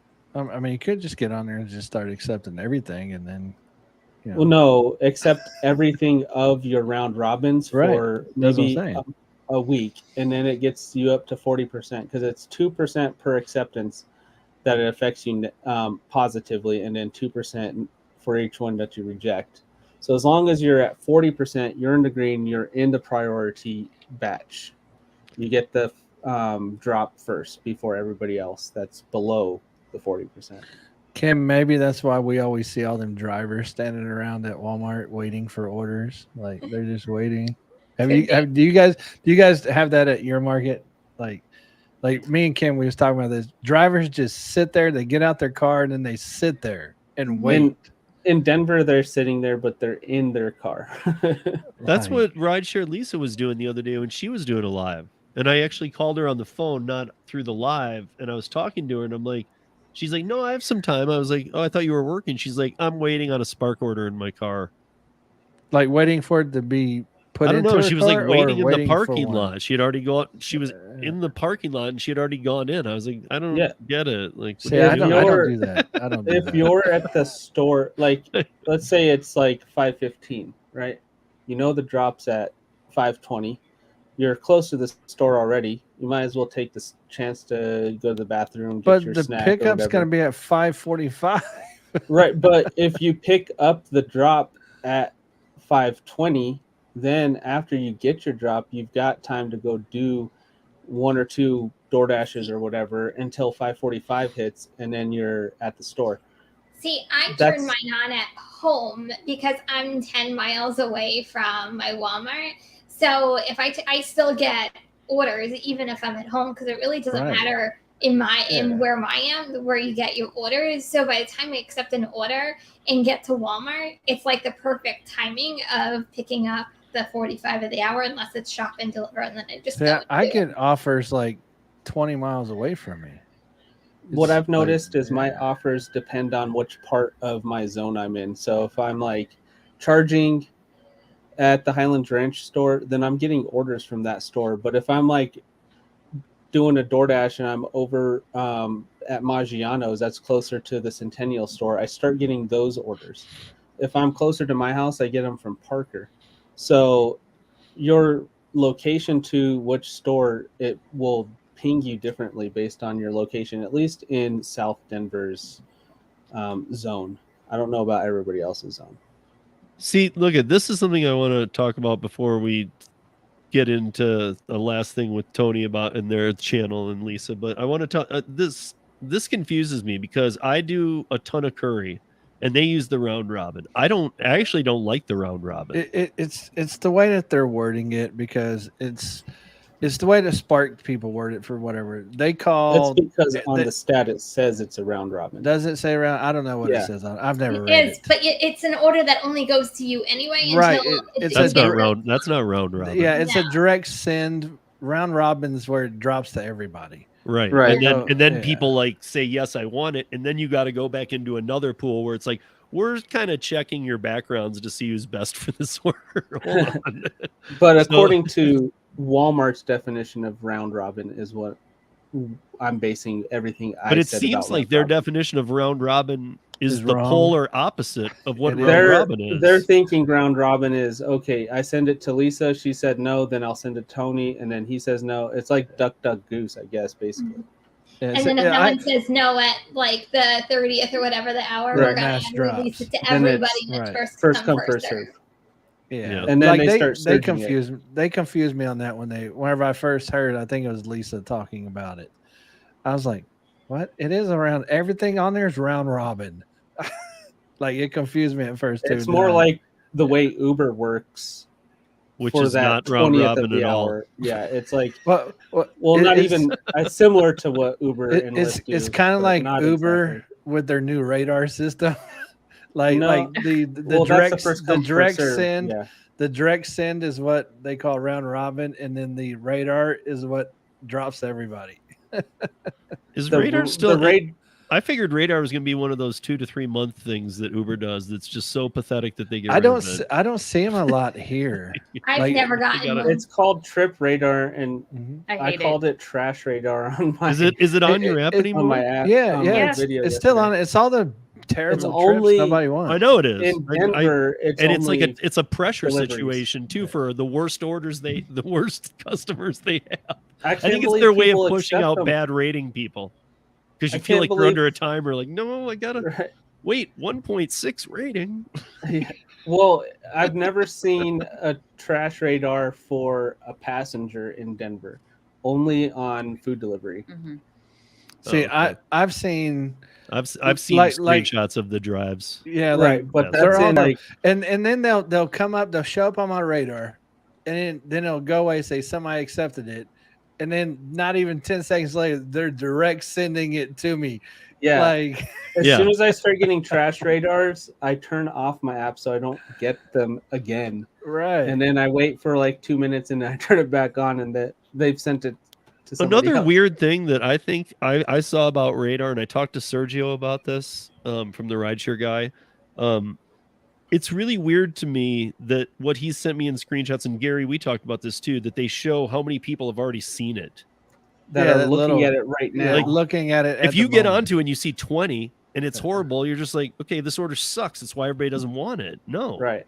Like, why would you put that number on there? Why wouldn't you want everybody to think they're the first? Yeah, if it was me, I'd remove it. Well, what it is, they put that up there because, like, you know, they think that if they put it up there that you'll see, 5 people are looking at it, I need to accept it right now before they get it.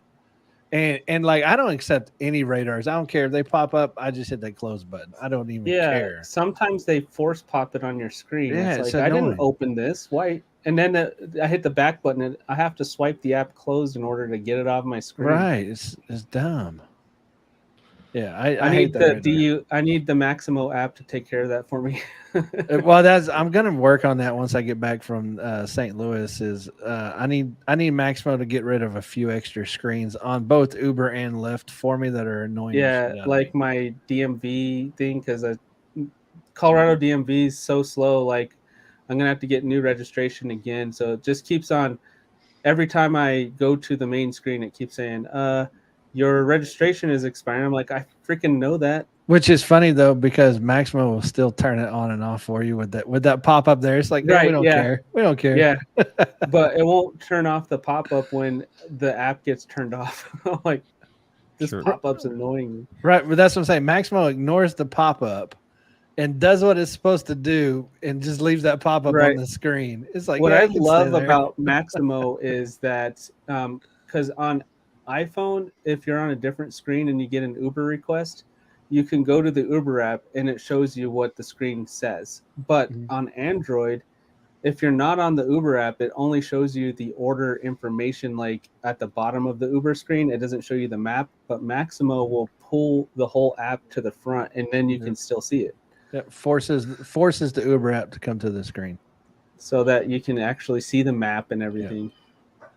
So before we get out of here tonight, I gotta ask you, Tony, Lisa, you guys gotta give a pitch for your channel, because I know you've been kind of really building the growing of it lately, and I always plug you too when I think about it, or when I put it in my notes or anything on videos. I'm always plugging just a couple people who are kind of near me, who I'm trying to make sure that we all get to that 1,000 around the same time. Yeah. And I've seen you trying to build it back. I mean, I know you're working at this. We've talked and about this and stuff. So especially now that you have the Tesla, now that you're the driven parents, you got like a synopsis or like something you can give people that haven't been watching your channel, that either are watching this live tonight or watch it in the replay, which we see every week. So lots of views on this.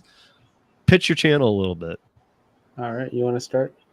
Well, our channel, we say it in our catchphrase in all of our videos. It's, you're following our journey of making a living driving a Tesla Model Y.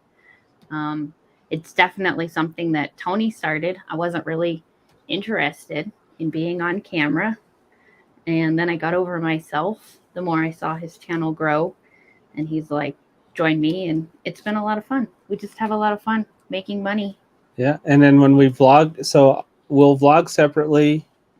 She's definitely more interesting than I am. So if you want like more interesting content, watch hers. If you need more weird, the analytical stuff, I mean, I'm not like the numbers guru or anything, but I think I appeal a little bit to that side of people. So I do include some stats that I feel like is important, at least. And if other people keep asking me for specific things, I start to implement that into my stats or my wrap up. But yeah, if you want to see us together, then you can see like weird people and weird stuff.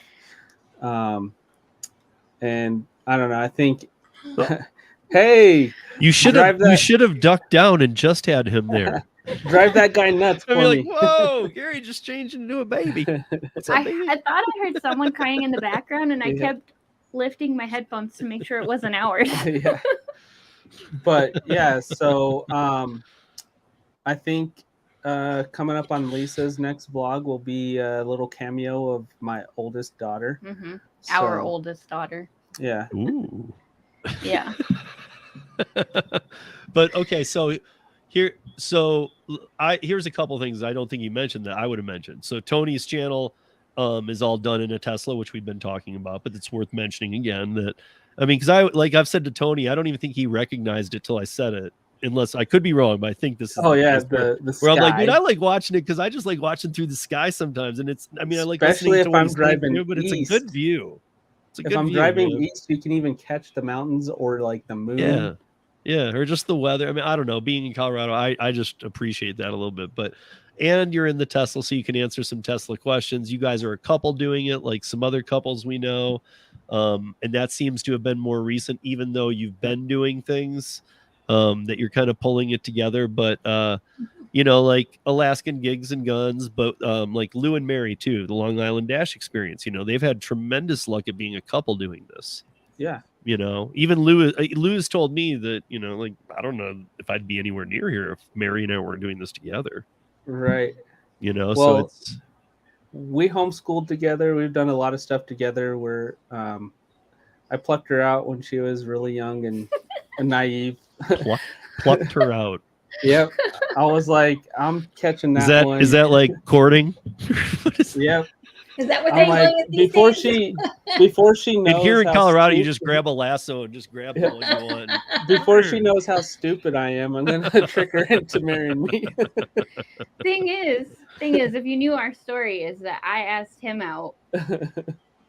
So yeah, I don't know we'll how maybe get into our story on one of our live streams. That's another thing where I did a live stream earlier this week on my phone, but Steve helped me get all set up with the studio, helping me figure out a mic, giving me a soundboard. I appreciate that.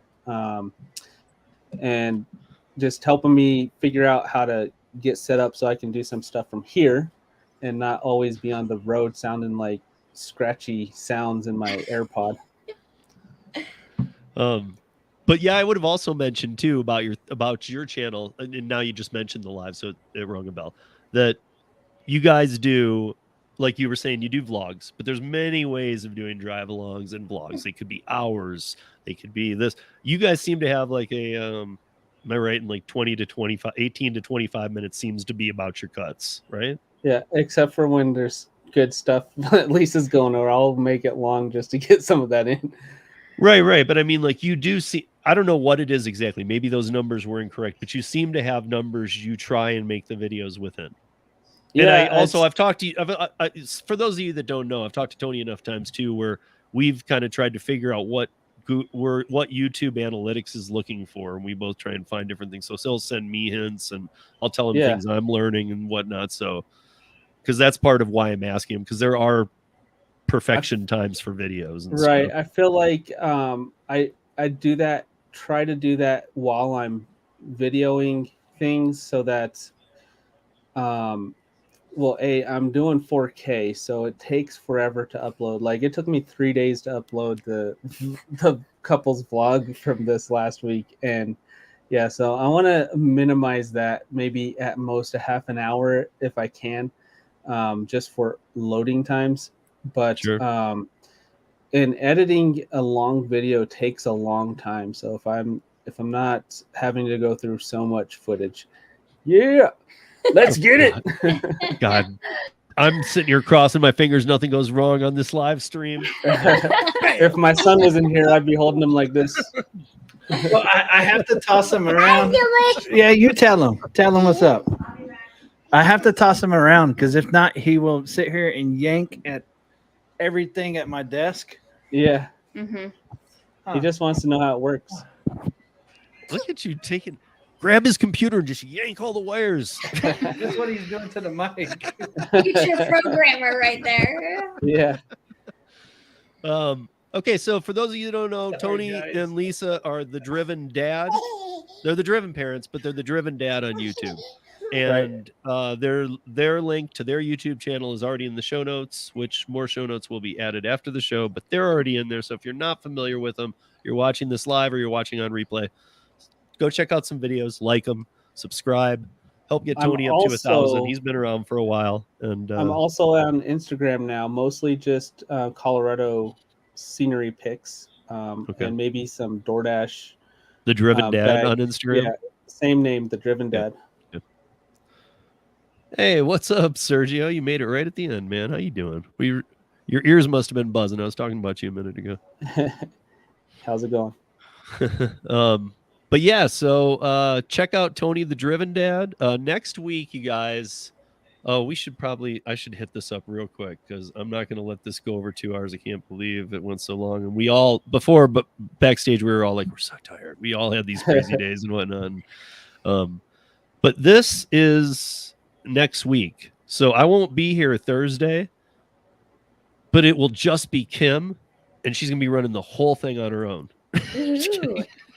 I am. Hey, don't worry. It'll be Kim and Gary and Hannibal. And I'm trying to figure out like one person to add with them. I asked UDM because I figured all of them have things with UDM, so he'd be the perfect guy. But it just didn't play out right with his schedule because he was even excited to do it too, but it didn't play out.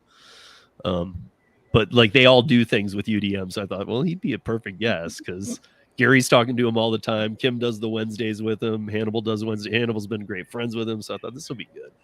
But he can't. So I'm trying to find one guest for them so that makes sense too. So I'm thinking through. But I won't be here next week. Hannibal will be back. And then I will obviously be doing some lives from St. Louis.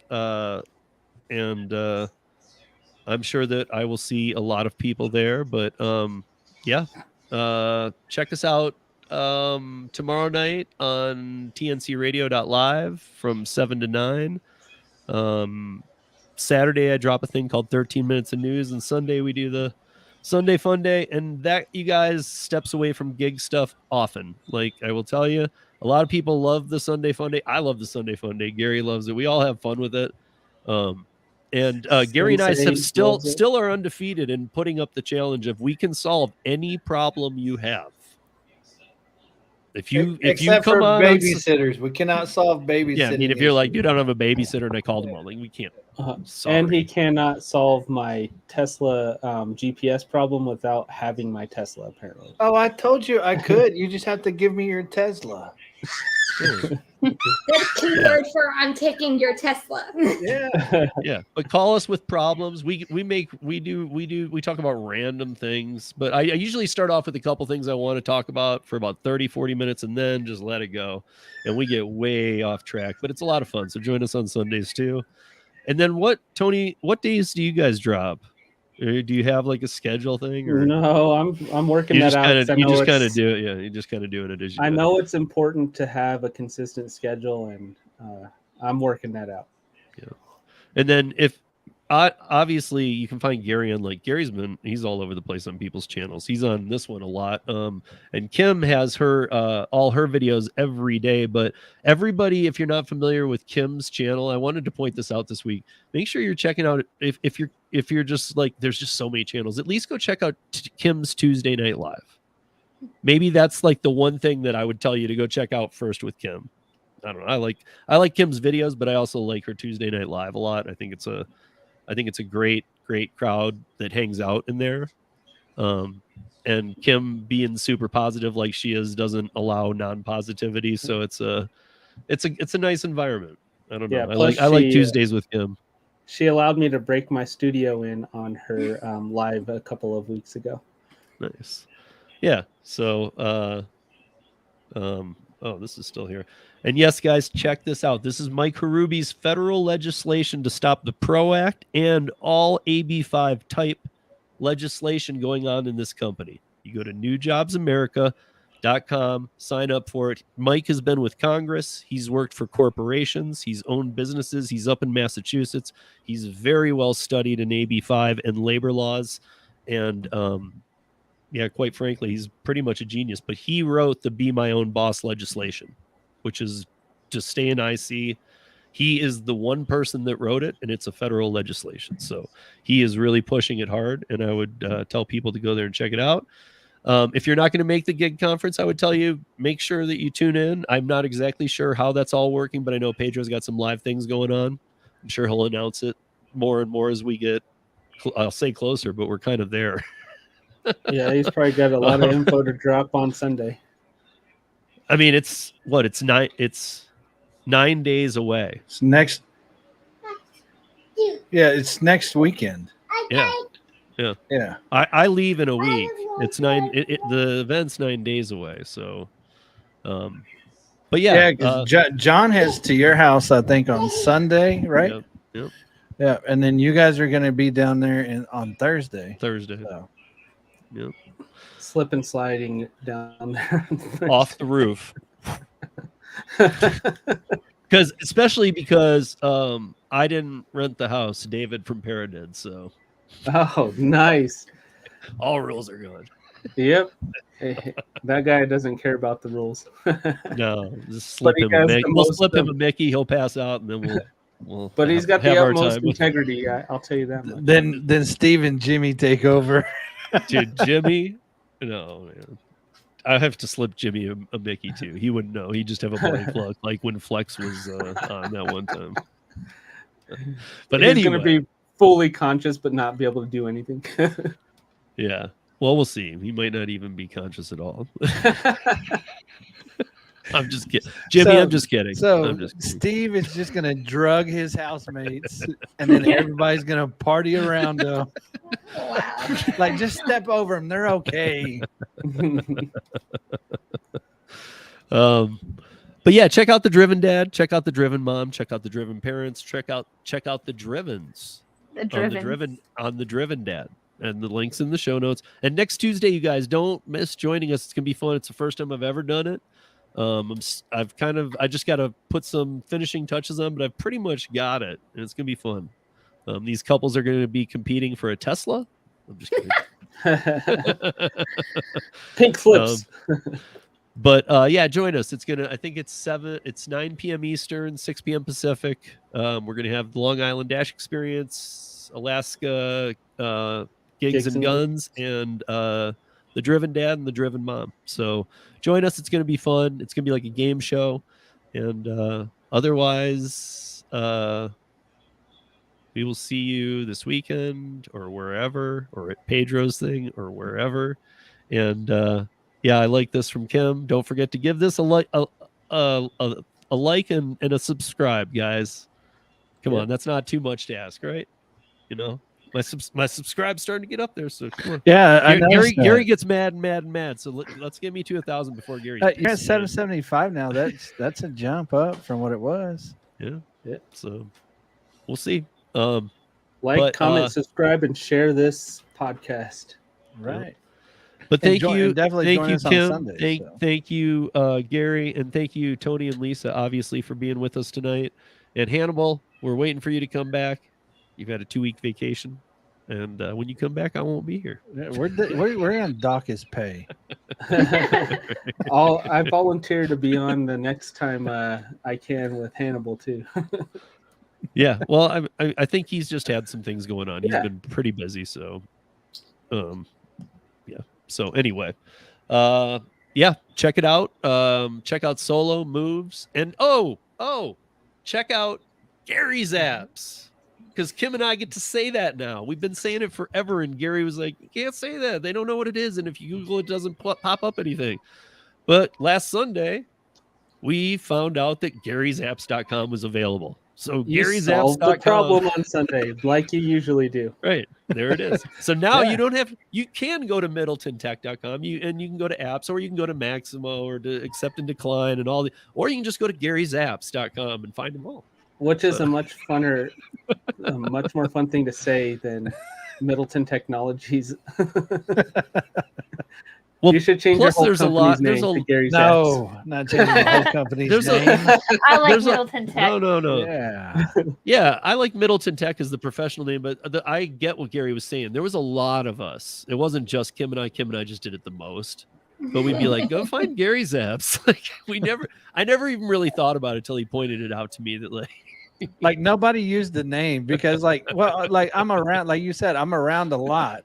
So, and I'm available to everybody at any time, so everybody they know Gary. So it's like, hey, go find Gary's app. They're like, oh, okay. So, but now they actually can go to us. Say what? Yeah. You said you listened to us. it was on Sunday. I was like, what? He was like, you guys need to quit saying Gary's apps. They don't know what it is. I'm like, or you could just buy the domain.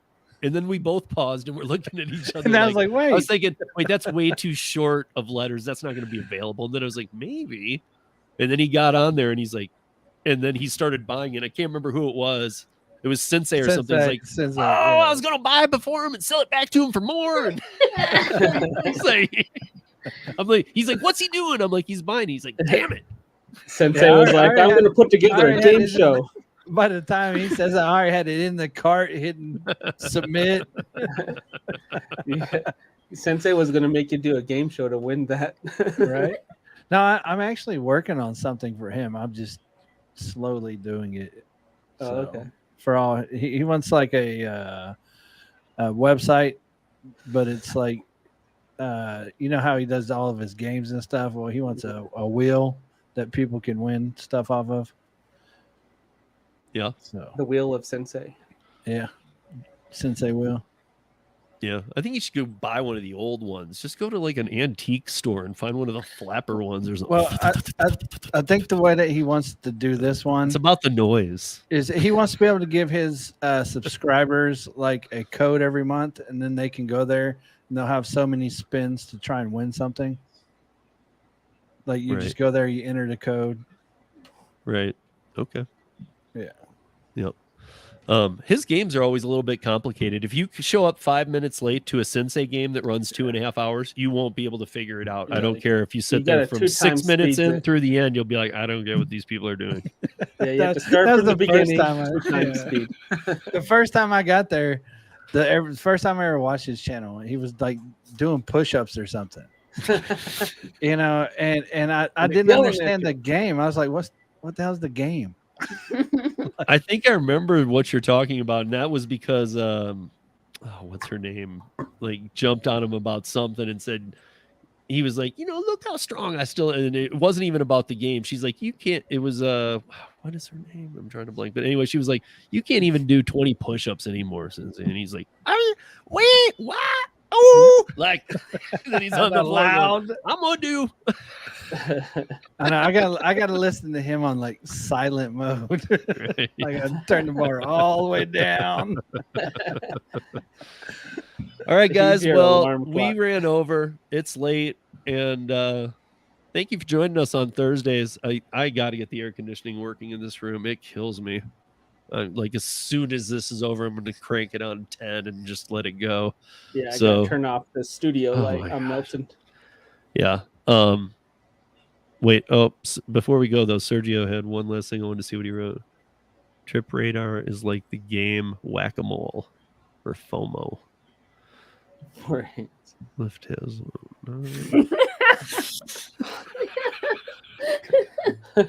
Sergio, you are truly a writer, and this is how I know. By the way, if any of you aren't familiar with Sergio, he does pieces for the Rideshare guy. He also does a thing with Real Rideshare Stories, Chris, on Wednesday or on Tuesdays or Wednesdays. They do it's like 6 p.m. Eastern, 3 p.m. Pacific. They do a kind of talking with all rideshare drivers thing. But one thing you can find Sergio for sure on is he is the primary rideshare writer for the Rideshare guy. So a lot of his articles are up on Rideshare guy, and him and Harry oddly met because they don't see eye to eye on one thing. Oh, Like just to Harry says mention, something and Sergio corrects him. I was on with Show me the Sergio and Money Club. Chris. That's what it is. They You had were a on it town last hall. week. Yeah. They had Yeah. a town hall yesterday, and I was on it yesterday. So Okay. Yesterday. Okay. yeah. Yeah, I saw it after the fact and I was watching it. I forgot. So yesterday was a Wednesday. Is it always Wednesday? Is show because I know they've done things on Tuesday too. It throws me off a bit, but whatever it is, it's pretty cool. It gets a decent amount of people. Oh, in so there. it's like our Sunday fun day. It could be at 10 or it could be at 5. I mean, Right. Well, no, they actually have it on a day at a time. But see, it's every Tuesday at 3 p.m. All right. So maybe it was Tuesday I was on there. No, well, the town halls might have been different. Yeah. I Yeah, mean, so- my days run together. Yeah, I there you got go. 5 No, it kids. was we had to do it yesterday. Wednesday. Yeah. Yeah, it says this Okay. week it was Wednesdays. Anyway, guys, good night, and join us back here next week on Roundtable without me. So maybe I'll try and call in from Kansas or wherever I am. I don't know. We won't answer. Gary won't let me in. I know it. I'll be sitting backstage going, "Come on, man." But you guys have a great, safe week. Looking forward to meeting those of you that will be in St. Louis very much. What's up, Brandon? Looking forward to meeting you there for sure. Later, Flex. Peace. And go out and make some money. Be safe. And things are getting weird out there, guys. So spend some good into this crazy world. And we'll see you back here next week. Peace. Bye.